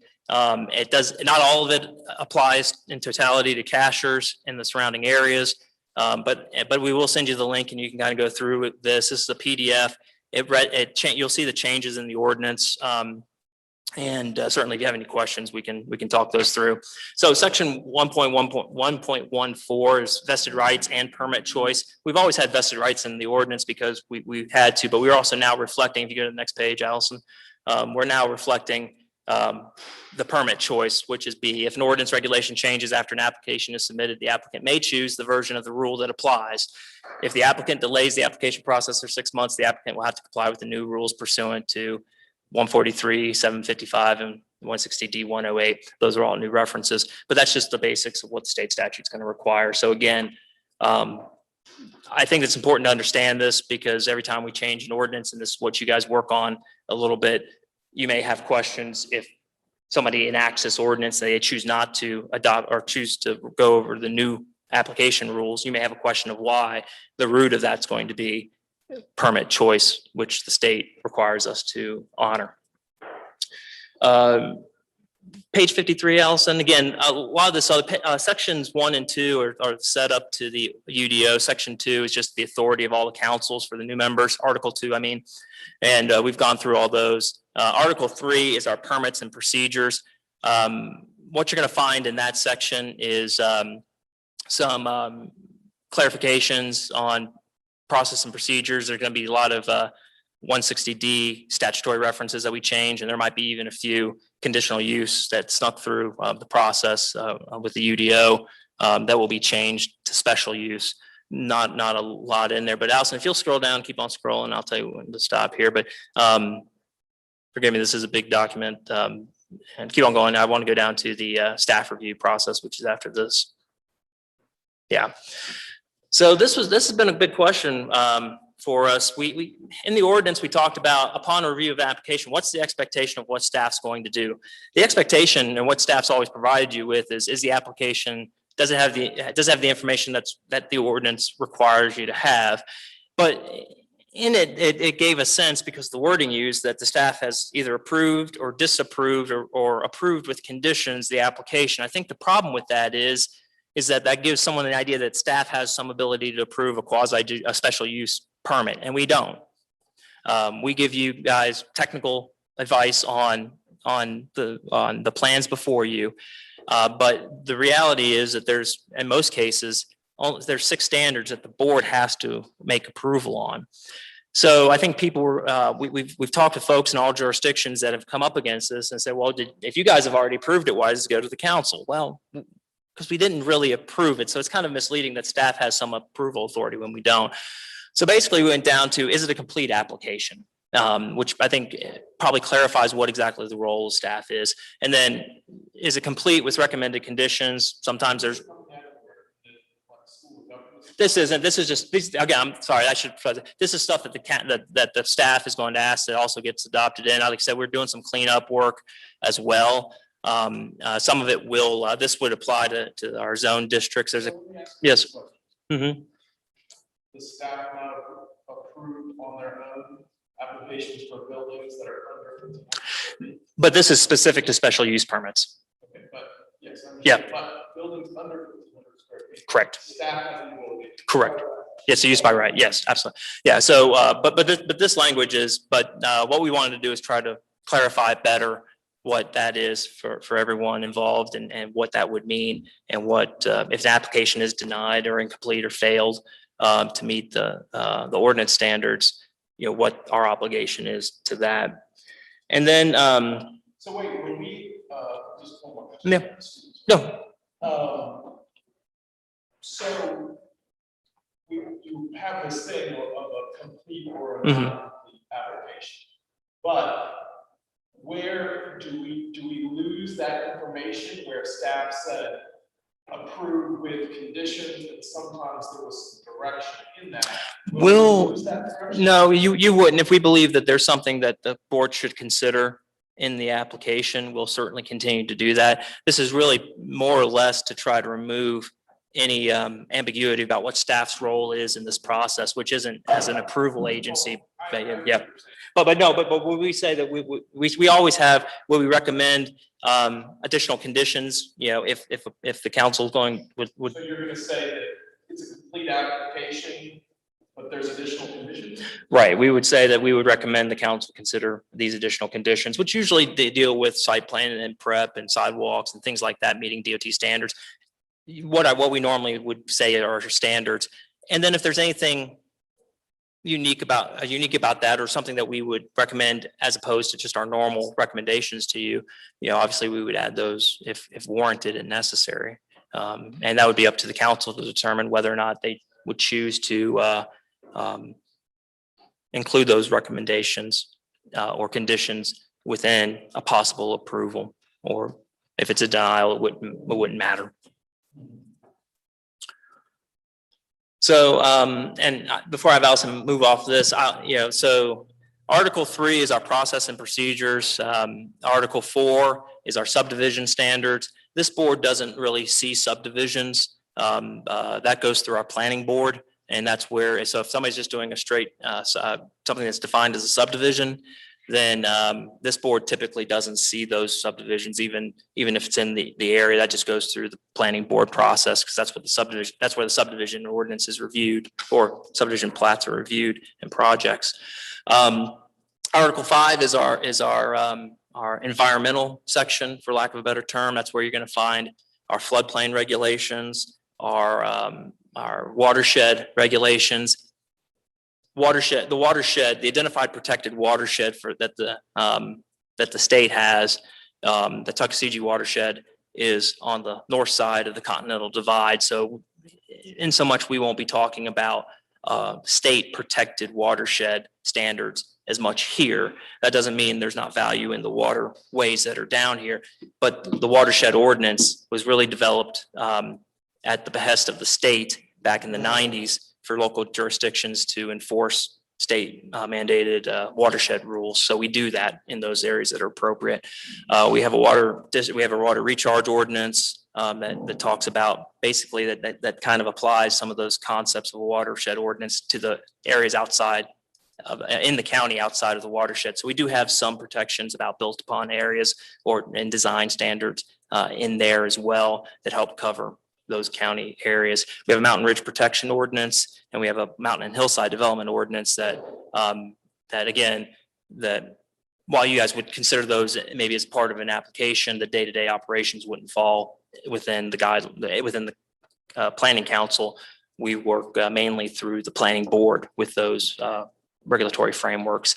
Article 6 is our general development standards. A lot of that applies to areas outside of our regulated districts.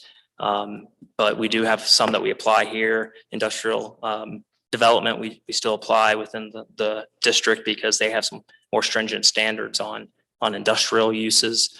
We have a wireless communication ordinance that we apply here. Most of those, if they have to go through an approval body, it's usually the Board of Commissioners and or a Board of Adjustment for recourse. Those types of standards would not be handled through the Planning Council per se. Article 7 is signs. You guys have your own sign regulations within Article 9, which we'll talk about, but outside of this jurisdiction, Article 7 deals with if you're going to put signs up in the county. Michael, Yeah. We're going to take a 1-minute recess while I roll up the windows of my car. Okay.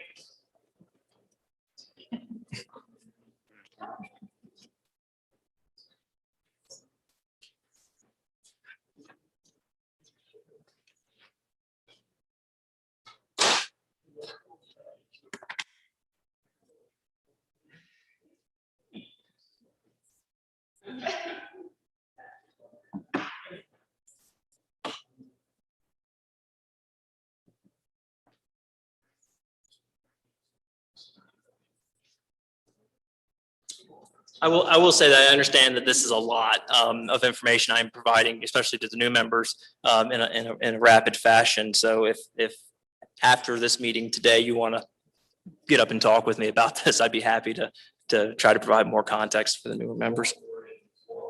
Mm-hmm.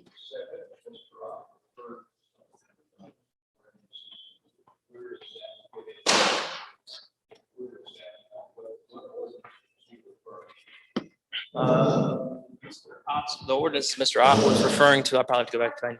What's that? Oh, it'd be the Cashiers ordinance. Yeah, Article 9 would be the regulated districts yeah, information. So Continue on, everyone. The car is safe. very good. So Article 8 deals with, or Article 7 deals with signs, the outside of the zone jurisdiction. In Article 9, we'll talk about. Article 8 is non-conforming uses. That does apply in Cashiers. Anything that if you built something, if you built a building that was in compliance with the ordinance at the time that you built it. So if you built a metal building in downtown Cashiers prior to 2003, we don't go back in 2004 and say, you got to take down this building and put up a building that conforms to the ordinance. It's considered to be a legal non-conforming use. Sometimes you hear the word grandfathered. The standard term for planning purposes is not conforming use. You are allowed to keep and maintain that so long as it stays conforming and doesn't get you don't do anything to make it less conforming than it already is. So that's what Section 8 deals with in our ordinance. Section 9 is one of the larger parts of the ordinance that covers all 3 regulated districts. Cashiers has a regulated district in and around the university. There's a Cullowhee planning district, and then up in the northern end of the county on 441 going towards the Qualla boundary and the casino area. That is also a district. Those districts are 3 distinct districts. They are not, the only commonality that they share are procedural commonality. The language in all those districts were designed to meet the needs and challenges when they were developed of those communities, and Cashiers is no different. And Cashiers was the first ordinance in 2003 in our first foray into that. So Allison, if we can go to Article 9, and then Article 10 is enforcement, how we enforce the regulations, what our legal authority is from the state to do that. And then you get to definitions, and definitions, no matter how many words and terms you define, you will always find that you won't define every word that you need to. So we rely on a couple things. One is if the state also has a definition, we will defer to the state if there's any question about which one for building meets the requirements. And then we use Webster's dictionary, and we also have a planning dictionary that we use to define non-common terms. Again, so right off the bat, you're going to see that we've changed some of this regulatory framework. I've got Article 9.3 back here. Our references have changed, so you'll see some of that's happened. And throughout the document, again, we'll get you this document. As we go down through, most of this will stay the same, and there's not really a whole lot of changes. But we get down to the village center, and we get a couple of different, now so we'll get to it. We made some changes that didn't quite get picked up the way they needed to. One of them is going to be on maximum building height. We had some 30-foot references still in some other parts of the ordinances. We want to clean that up because the council did vote to approve a 45-foot height. And then we've also got the graphics in here that has been discussed several times throughout the last few months about maximum building sizes and things like that. So we got the 45-foot down here. The other thing that we did notice is that the sidewalk regulations that we adopted a few years ago didn't translate quite well enough into the new document. They didn't get in there like they should have gotten in there. So we're going to put that back in. Although for all the hearing or all the approvals that you guys have done, we've always, as a matter of practice, always added in a condition that that those sidewalks would always meet NCDOT manual requirements. And so that's what you're going to see here. There's the 45 feet. And if you go down, Allison, the 30, the wrong reference there from what the intent of the board was. And then we just put this, got this back in, worded correctly, just the construction of the sidewalk. But again, most of those all those are also included in all of our quasi-judicial conditioned processes that you guys have adopted over the years. So we just need to make sure that that's in there. Those 2 corrections are also made for the village commercial and the general commercial district. And Allison, if you'll want to flip, and so I just note that those 2 to you because you'll see those twice. And then up at the top, you're going to see what was requested by this council at our April meeting about what do we do with, again, the question about maximum building size. It still is the staff's determination that the standards in the ordinance do not reflect a maximum building size. They do require that any building over 1,500 square feet in size obtain a special use permit from this body in order to be moved forward or to be approved. The graphic does state that there's erroneously, in our opinion, that there's a maximum building size of 5,000, and any building greater than 5,000. It doesn't actually give a unit of metric or measurement for that. So again, I think that something that was before the board previously, certainly a lot of community feedback about concerns about building size, and certainly something that deserves discussion and attention. If Allison, you'll take down, I will note that everything on these graphics in the Cashiers area, these graphics are just were designed to kind of be a quick guide reference to what's actually included into the text for each district. So those graphics were designed originally to try to enhance the understanding of the text of the ordinance, but over time, yeah.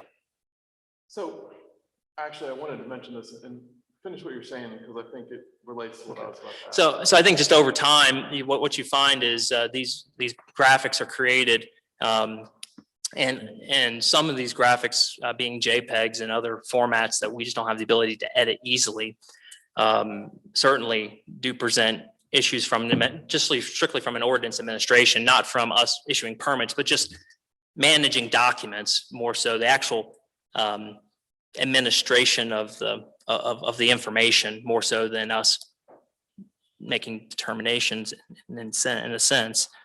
But at any time those rules change, that existing graphic would have to change as well, which isn't easy to accomplish. So we have those graphics in the Cashiers area. We also have some of those graphics in the 441 area, and we've had some issues keeping those updated because of the our ability to edit those documents in a way that is efficient and can actually bring benefit to the process.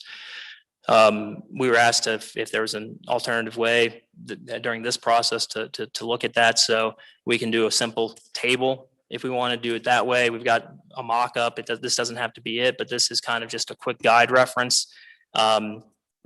The graphic that you'll see in the ordinance is more robust in that it references a lot of different sections, but in some of those graphics, all they're going to reference is the section that you need to go take a look at, and we can certainly still look at those. Again, from where staff stands, the graphic is not it's also in the ordinance. So the graphic is repeating what the text language would say, and then it gets some change. We understand that during the UDO process, that didn't come out quite the way it should have. And certainly that's an option for the board to take a look at and consider. It would be our option. It would be our recommendation, regardless, and it's our recommendation of the 441 Planning Council, that we move away from those types of graphics. And if we want to do something that pulls out or calls out certain sections, we would do it in table form, mainly because it's usually a Word document that we can edit more. Well, because you guys aren't in the graphic editing business. Correct. Yeah. But okay. Well, while we're on this, I have a question, and this also relates to the history of the Planning Council, and might be good for the new members to hear. So initially, and I'm sure you've reviewed the previous versions, the initial structure size that required a special use permit in the first ever one was 5,000. That was the cutoff point above which you would need a special use permit, and it would trigger a hearing of the Planning Council. Okay, thank you. And I want to say in 2013 or 14, John, is when they went down to 1,500 in both districts. And see, that was because I was attending meetings at that time, and I think there were some council members that while they were hoping for the best, they really wanted this to be an opinion committee. And, like you said, we get these things that previously may have said, approve this application, but in other cases, and now it might say a completed application, before it said approved with conditions. And I just keep thinking back that this board is supposed to be a board that continually works on this ordinance to make the best set of rules that produce buildings, and not judges buildings on a one-by-one basis. Like, would you say that's a accurate description? I think that's something that this board should talk about as we talk about this, and we're going to have opportunities to talk about building size and thresholds, and maybe we can also talk. No, but I'm just Okay. at this point talking Yeah. about special use permits and Right. the history of this. And what I wanted to ask was, is 1,500 feet a size that we see that triggers special use hearings in other regulated districts in the county, or is that unusually small? I would say that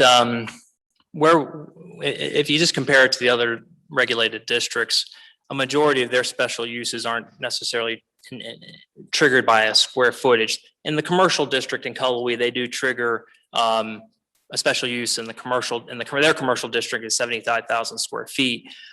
But in other and really this gets down to community level discussions, but most of the time special uses there's a specific use that you're looking at, and you may have some additional standards for that specific use. A good example would be like a dog kennel. You might say in a certain area you might allow dog kennels, but they would need to have a minimum lot size of 10 acres, and they would need to have. I understand that, but you understand why size is very important to us. Right. But the other thing I'm trying to look at, and with this new council, is look at the best use of our time, Mhm. right? And in the case of two of the buildings that Mike Benitez Mhm. brought before us, there was a building, 2,500-ish square feet. Do you remember how the ones along the road? Yeah. They're about 2,500 square feet. And then we had to have another hearing to approve that other 2,500 square feet. And I think why initially there were some other sizes is because I believe there is some room for buildings slightly bigger than 1,500 square feet that are relevant for staff approvals if they're following the rules that we set as we take community engagement and go over this ordinance. And one of the things that I'm finding is that we don't have time to work on our rules because every meeting is another hearing because we have such a small threshold. Yeah. And I don't know. I mean, this is something that I've been thinking about for a while. I just wanted to take the board's temperature. I mean, do we think this is still a good threshold to look at every building? Actually, it's the last hearing that we had, he qualified on every ordinance that was set out there. Yeah. And 2,500 square feet, it was just taking up his time and our time since we're listening to something that was already here and beyond. So I could see the increases actually. So it's something I want to look at. I think it's something that if we talked about it, and might not be the time, because I think you would want us to bring all these changes to a public hearing. I mean, it could be discussed at the public hearing, but as we look at the next topic coming up, the UDO and what do we call it? The conditional zoning for much larger prospects, which makes a lot of sense to me because we're resting ultimate authority in the county commissioners instead of our decisions being sent to whatever they get sent to, Superior Court or whatever. It's more about this county and less about just a judicial process. I also want to find a sweet spot where we are just not hearing every single building and we have time to say, hey, we've seen these buildings being built. We like how our ordinance is making these buildings. We don't like this, and we can work on the rules. But we have to have time to work on the rules. Hey, Mike. Hey, Bob, I just want to chime in on that. Bob, I guess you're joining. Hi, Bob. Hey, I think we reduced that from 5,000 to 1,500 just so that we could get an eyeball on most everything that was coming through. Yeah, but then we eyeball it and don't do anything but approve it. So it's so far that's correct, yes, but maybe it's been a long, time-consuming formality. I believe that too, but We've had what, 3, 4 in the past year? And I would say, I would say that I think that that discussion, again, much like I told you in April, I think there's a larger discussion here that probably will have to happen in the community, when with the community. And as we talk about how we move forward, I think for the purposes of what 160D is, and we can still talk about this idea as a part of that, if that's something that that's something we would recommend addressing in the 160D and associated updates is clarifying this still. The council is going to have to weigh in on this issue. But I would say, because we have so many of these changes that are going to be mandated to us, and we do have to adopt these changes, we should probably talk about those type of issues in the context of either conditional zoning or as we move forward. It seemed like an apt time, but continue on, sir. And I think those are the majority of the changes. We were able to, for 160D purposes, to get most of the changes complete through everything except the statutory references, because those changed after the UDO was adopted. But I think that would conclude my remarks here. Again, we're going to send you the link. It's on our website. I invite you to take a look at all that information. Any of the council members, feel free to contact myself or John if I'm not in, and we'll try to walk you through some of those if you have a question about what some of these things are doing. Again, a majority of them are going to be related to the state statute. Others are going to be related to the fact that the UDO is always going to be imperfect, but we need to try to clean up as we can. We took some of the smaller issues, and we were asked to kind of take a look at that building size issue again about correcting that. So there's some options there as well. But unless there's any other questions, I'll leave that up to the council. That would conclude my initial comments. So you have these in front of us. These are based on these recommended changes and sort of cleaning up the ordinance. What would be our next step? I mean, no matter what, we have to change this, we have to advertise a public hearing. Correct. We have to engage in a public hearing, and then we have to discuss it before we adopt any changes. So would you recommend going ahead and us moving toward a public hearing where we then study it and we discuss it at the hearing? And that's certainly an option for the council. We will need to hold a public hearing at the council level.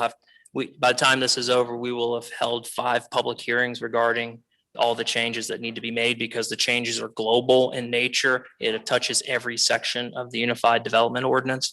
So we will have a public hearing here in Cashiers. We'll have one in Cullowhee and 441. The planning board will also be required to have a public hearing, and the commissioners will ultimately have a public hearing.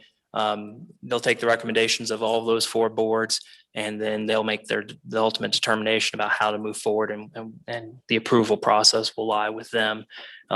So again, so a public hearing will be required.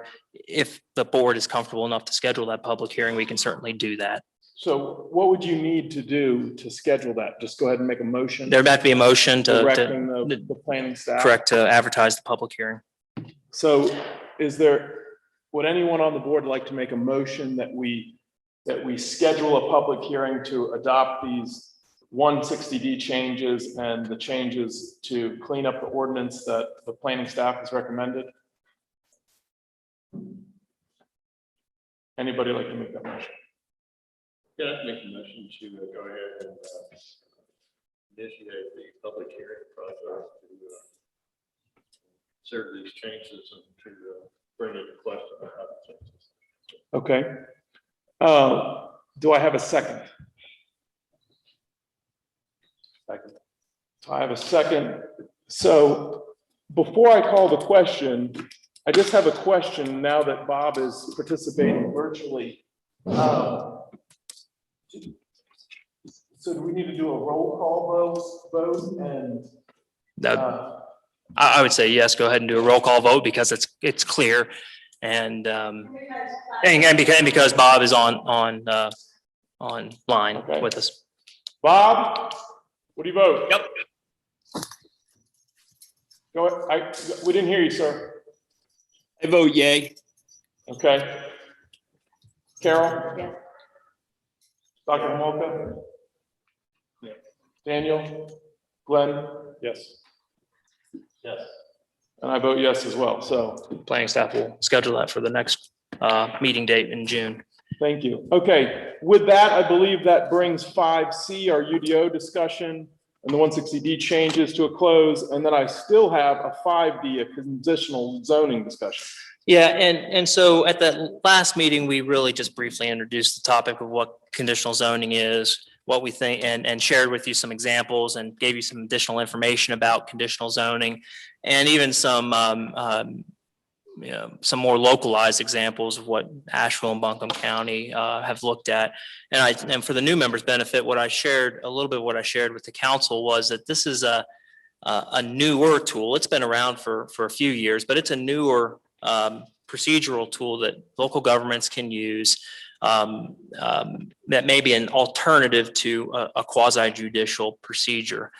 Quasi-judicial procedures, as you'll at some point in time may hear Heather talk about if we get into the next, when we get into another hearing process, tends to be a more rigid format. And it's designed to be a more rigid format, and it's designed through state statute and case law about how these hearings happen. In a lot of ways, it's like a court case.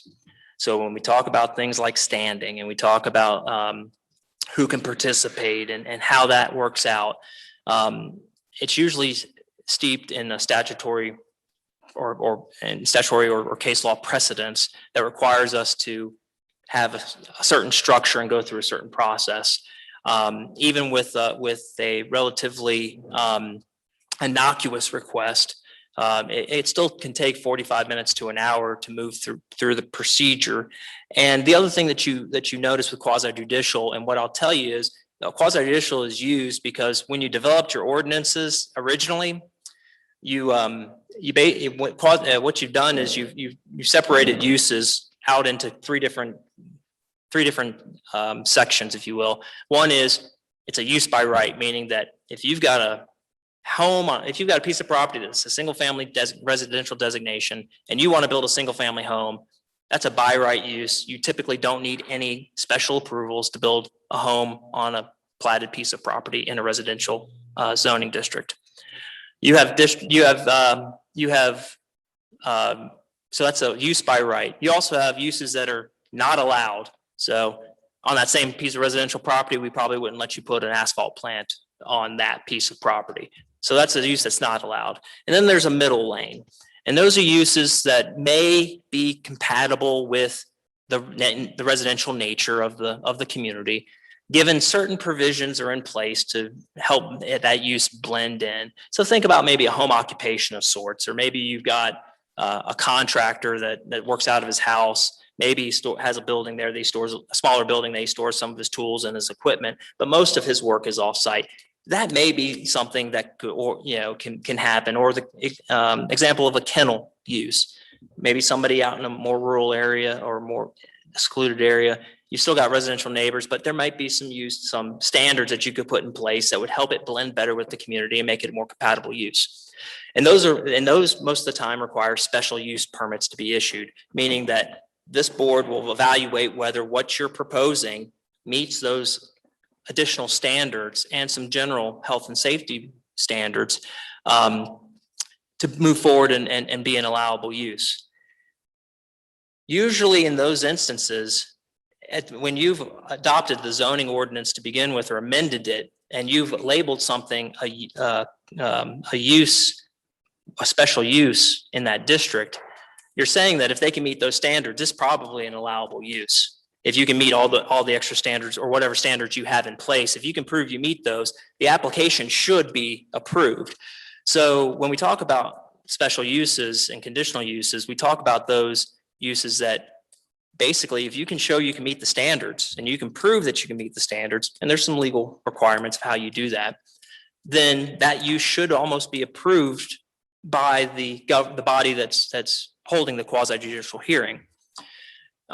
So just be aware, especially for the new members, when we say something's allowed with a special use, it really, you're saying it's allowed if you can meet certain standards, but you have to prove you meet those standards. So those special use permits are really, if you don't, if the use isn't or shouldn't be allowed, we got to kind of go back to the beginning and say, okay, this is not an allowable use in the district. Because what you're doing with a special use permit is you're trying to evaluate whether or not they meet the additional standards to comply with that area. And just to clarify, and maybe you can help me explain this, that's what I was trying to get at with us changing the ordinance and not being an opinion committee after the fact. So I think that discussion is a part of the larger discussion. It is when we talk about, and maybe even to some extent a part of conditional zoning, because you'll have to, what I'll present to you today is how the process would work. But what we'll also have to talk about before this is over is what triggers the conditional use or the conditional zoning. So the conditional zoning has to be, you can make it two ways. You can make it voluntary, but that means that somebody has the choice to make use of this process, or they have the choice to go through the special use process, potentially. What I would recommend you consider is maybe looking at this as an alternative to the quasi-judicial approach, because I think it benefits, I think it can lead to more community involvement in the process. You can have this involvement piece earlier in the process. And then, because remember and I'm telling you how special uses get identified, and why that's important is because when we talk about community involvement with a special use permit, that community involvement would have been when you adopted the ordinance or you amended the ordinance to allow a use as a special use. And I don't think we clarify that well enough at times, but when you say something's allowable as special use, that's being done based on the community involvement at the time. And so there's not a lot of, in the quasi-judicial procedure, there's not community involvement built into that application per se, and there's not really a lot of room for that in the structure. Well, if I just could ask a question there. There is something that is attractive to me about making it voluntary, because it seems like if you made it voluntary, only very large projects would choose to go that way. Maybe. This is a matter of opinion. I Right. understand that. I'm asking you.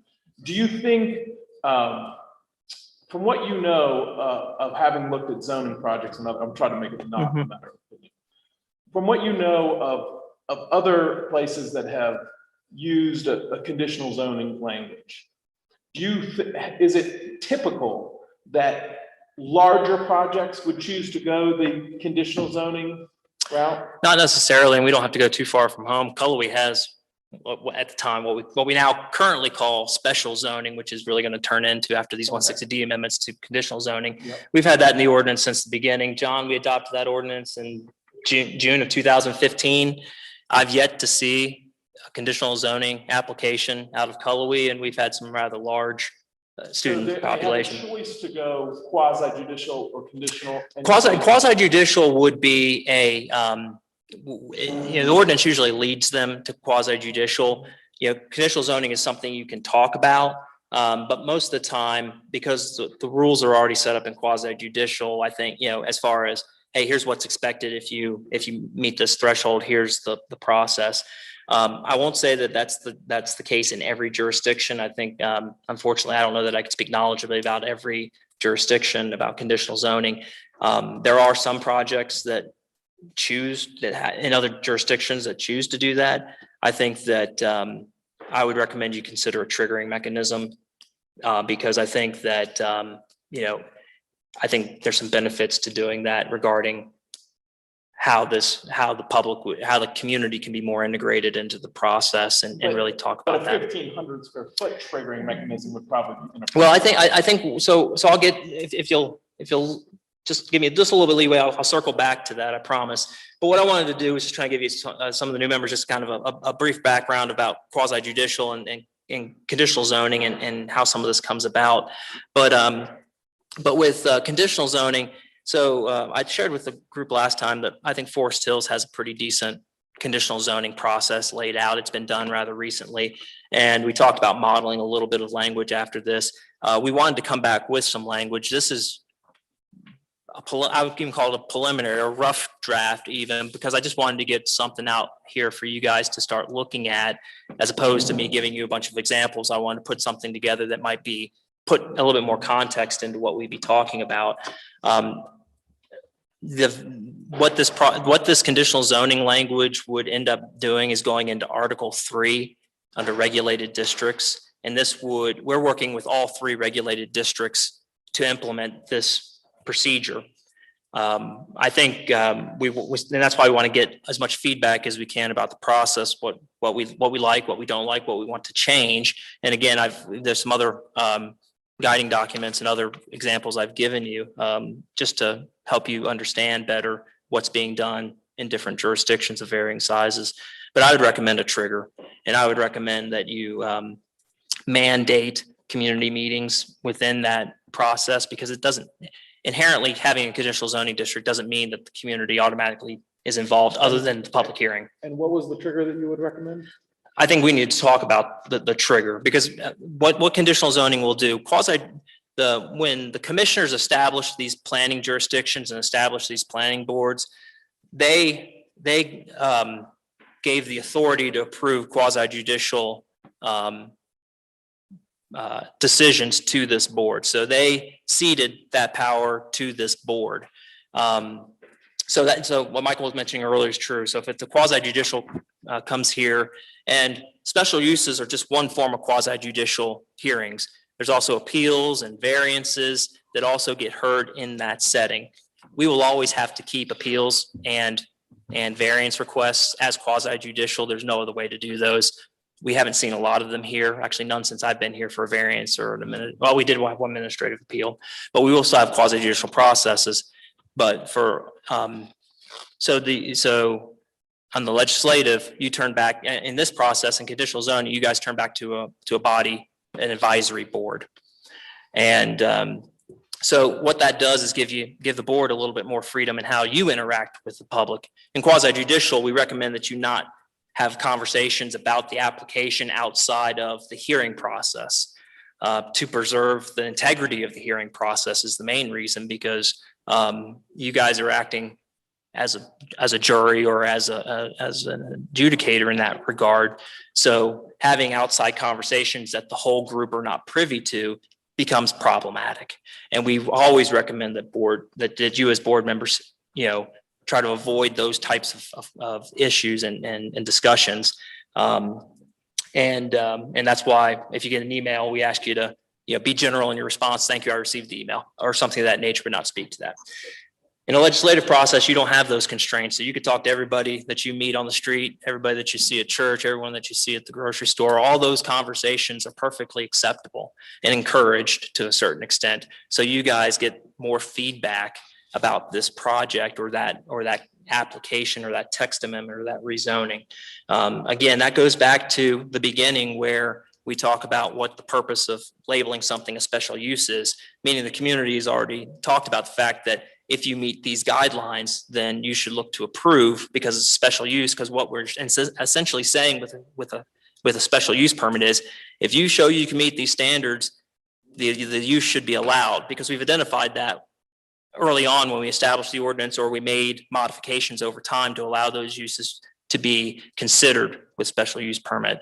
This process would be a little bit different because it's a rezoning process really, and allows you guys to collect more of that community information. So we would look at triggers. I think I would ask you to think about those triggers, because I think ultimately this would end up in the commissioner's hands, and they're the ones that also have to have a public hearing. And don't know if they're going to be responsive to hearing 1,500 square foot applications, because they would have to do that across 3 districts. Well, not necessarily that, but they would have to hear these rezoning cases across 3 districts on top of all the other type of normal business that they have as well. So it's a different process, but the other thing that this process allows for us to do is to talk about impacts and how we address impacts and that developments have, and how do we get to that?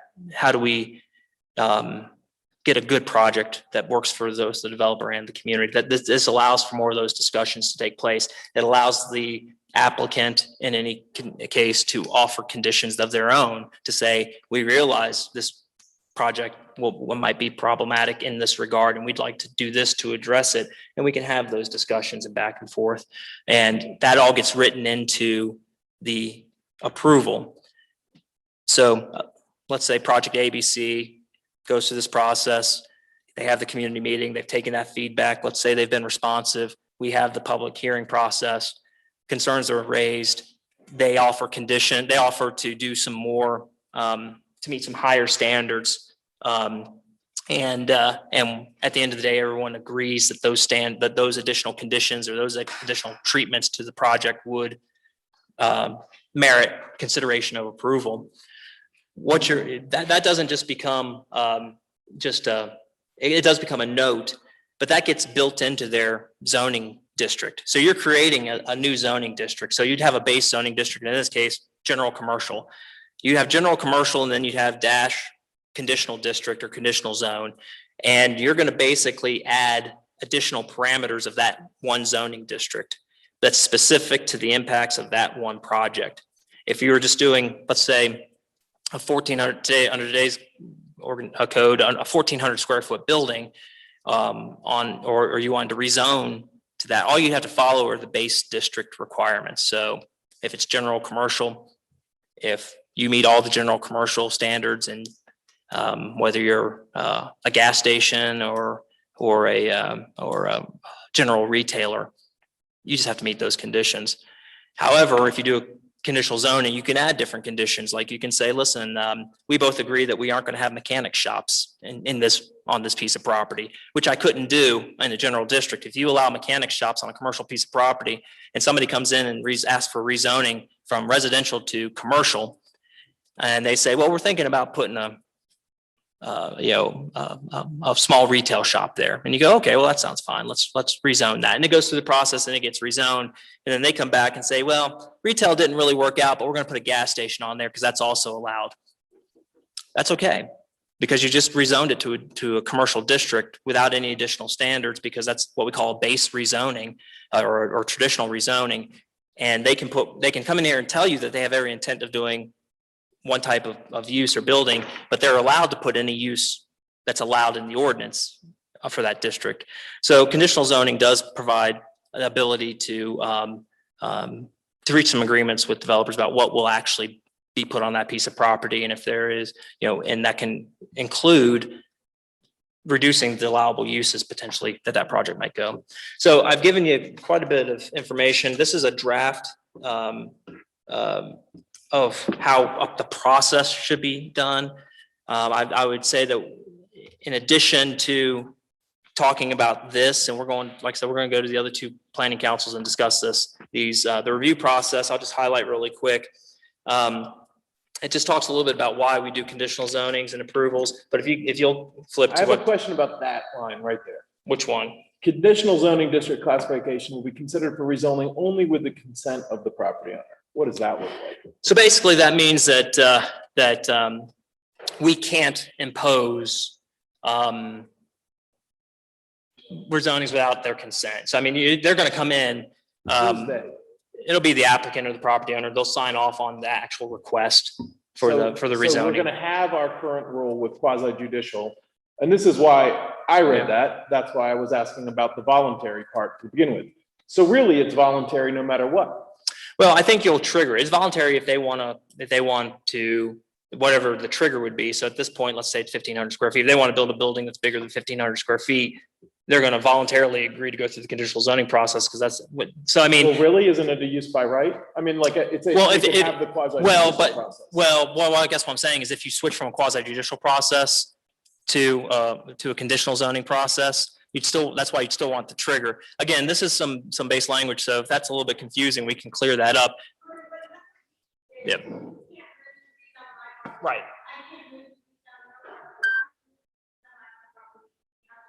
Right. Or give consent to an applicant to seek the rezoning.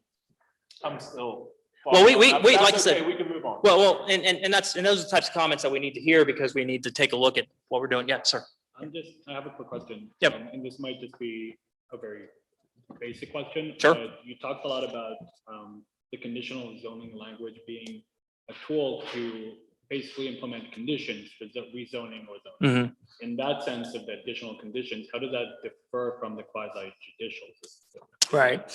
So I think that it gives you I think it's a procedural difference. You know, I think you can say, well, if I can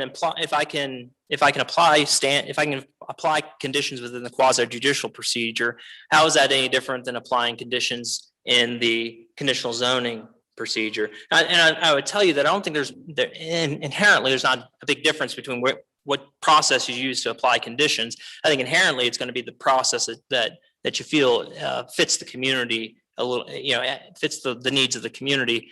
I would say that quasi judicial, you know, I think the things that you know, I won't say they're negatives necessarily, but where some of the thought process is with some issues and concerns that we've heard with quasi judicial is that it's rigid and formatted, and by design, you have to be an expert in a lot of cases to be a witness on certain aspects like traffic, and you have to be an expert to talk about property value. You need to be an expert to talk about any of these different facets. And it requires, you know, only people with standing can kind of talk about those issues or cross-examine the witnesses. So I think it's not so much that, hey, conditional zoning is so much better than quasi-judicial because all of a sudden you can add conditions to it. I think what it does is it allows you a different framework to kind of work through some of those issues. One that maybe is a little bit more open on a community-wide basis and allows for more points of participation. I'll caution you that when we say community, you know, points of contact, there's community meetings we would ask you to consider requiring. There are things that we would ask you to do. There's public hearings that really anybody can come to and say, I like this, I don't like this, and here's what I like about it, here's what I'm concerned about. Yeah. So this is something that I keep thinking about because of, and I'm thinking about this because of the applicant having to put it onto their own property. And when you said that voluntary aspect of it, it seems to me, as I've previously brought up, I think that the 1,500 square foot thing is a little ridiculous because we look at every building. I wonder if there is a world where we have a small, medium, and large approach, where smaller buildings are just reviewed by the planning staff. A medium, normal sized building comes before us if necessary.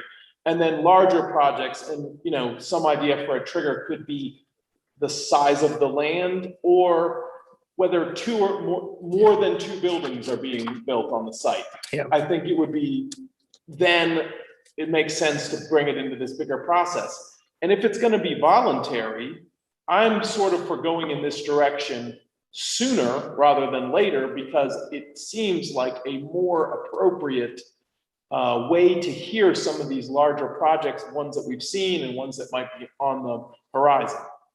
And I would only point out to that question, and it's certainly for the board to consider that if you make it an option, then there's also an option that nobody may choose that option. So again, I think I would recommend you take a look at from where I sit and from what we've discussed, and certainly conditional zoning, there's no mandate that it be optional or required by the statute. It just says it's a tool that you can implement. And to some extent, we've got to figure out how to implement that. I would recommend that you guys think about triggering it. So really your point at this point is we're not ready for call for a motion to have you direct a public hearing. So if, do you think you have more points that we should really hear tonight on it, or we should just all review this and we put it on the next agenda and we come back and revisit? I think so. It's just really, I wanted to get you guys to start thinking about this. We do think this will take a couple months to kind of work through. We've got 2 other councils that we need to approach about this. So this is really just for information. I wanted you guys to see what a draft would look like based on what we've developed. And this is a working draft. So this is something that will most definitely and could change. And I think there's also a comment about, well, how far out do you notify adjacent properties? In some of the models, it was a little bit less definitive. It just said that, well, the planning department will determine in case by case who gets notified. And I would say that that's a bad idea, because you want to try to, in some ways, treat every application in a more uniformed type of setting and set an expectation. And if 500 feet is not the right number, we just put that in there to plug in a number. We can work with all those numbers and all those things. Dan, did you have another question? I'll wait till you finish. Oh, okay, sure. Well, I am done. If you guys don't mind to take a look at that and certainly review that. You don't have to wait till the next meeting. If you have any questions or thoughts, I'll certainly be glad to try to walk through some of this. If you have any questions. Yep. Yep. Essentially, currently there is no conditional zoning in Cashiers, right? Correct. So this whole suggestion is to add that as an option for review, right? Yes, everything defaults to quasi judicial. Okay. Right, So right. basically the whole premise is to add another option of review. Right, well, and determining whether or not that's going to be voluntary, if you guys want to move towards more of a conditional zoning based approval process and procedure versus a quasi judicial. Michael asked about a blended type of situation. Those are all discussions that we can have. But again, based on our conversation in April, what I think the council tasked us with was just coming back and trying to provide some draft language that you guys could react to and respond to. So that's what we wanted to put before you today. So You did there's a very good job. Thank you. Any other questions for Michael? Mr. Chairman, if I can just, and that concludes all of my comments. I think that brings us down to the end of the agenda, but I did want to try to make a couple staff updates and announcements. First of all, especially the new council, want to introduce to you Anna Harkins. For those that remember Caroline, she replaces Caroline on our staff. We've been a 4-person department with 3 people for about 6 months, and I can tell you that we are ecstatic that she is in town. She is a recent graduate of the College of Charleston. She has her bachelor's and master's degree. She has it in community planning and historic preservation. So folks that are interested in those areas of especially historic preservation, she'll be working with our Historic Preservation Commission moving through. And so she's going to be a great resource for us as we move our programs and processes forward. So if you haven't already, I'd encourage you to introduce yourself to Anna, and she'll be, you might be hearing from her in the not so distant future. The other discussion point that we'd like to bring, that I'm going to bring forward, is that we are moving back towards a more traditional meeting setting. Because of our staffing and the size of our department, because we're able to meet in person, we will be looking to move back to our traditional meeting, which means we will be scaling back on our abilities to do audio visual. For most of the times that we've had audio visual here, meaning the Zoom and all the microphones and the mixing boards and soundboards, it's because we requested help from outside of the county's agencies, and we don't necessarily have that ability to continue that relationship as we need it. So we will be looking at moving back to an in-person, and we will be scaling back our ability to offer Zoom and YouTube, basically because of the capacity of our department. In fact, I don't have a true AV person on staff, and our IT department doesn't even have an AV person. So we don't have much ability to troubleshoot issues. We will be able to bring our computers in and do these presentations, but it's really, we're really stretching to the point where our ability to host these, especially as we're able to get back together in person and have larger crowds come and be back in our more traditional setting. We went into planning, not running a TV station. So. It does present challenges. I will tell you that this staff has done, and Allison especially has done keeping us up and running during COVID. And I'll tell you that Allison, a lot of that credit goes to Allison. She has done a remarkable job. I know that you guys hear from her a lot. I know that the folks that have worked with her have had great experiences, and because of her hard work, we were able to make it this far. But we will be transitioning back, and we're transitioning back with all of our boards to an in-person because we're able to, and that certainly will allow staff to spend more time on some of these concepts and moving forward. if there are any questions from the council, I'll certainly take them. But Mr. Chairman, that ends and concludes all the remarks that I have for this evening. Thank you very much, Mr. Postma. If I could have a motion to adjourn. And a second? And I'll take Dr. Homolka and then Glenn, all in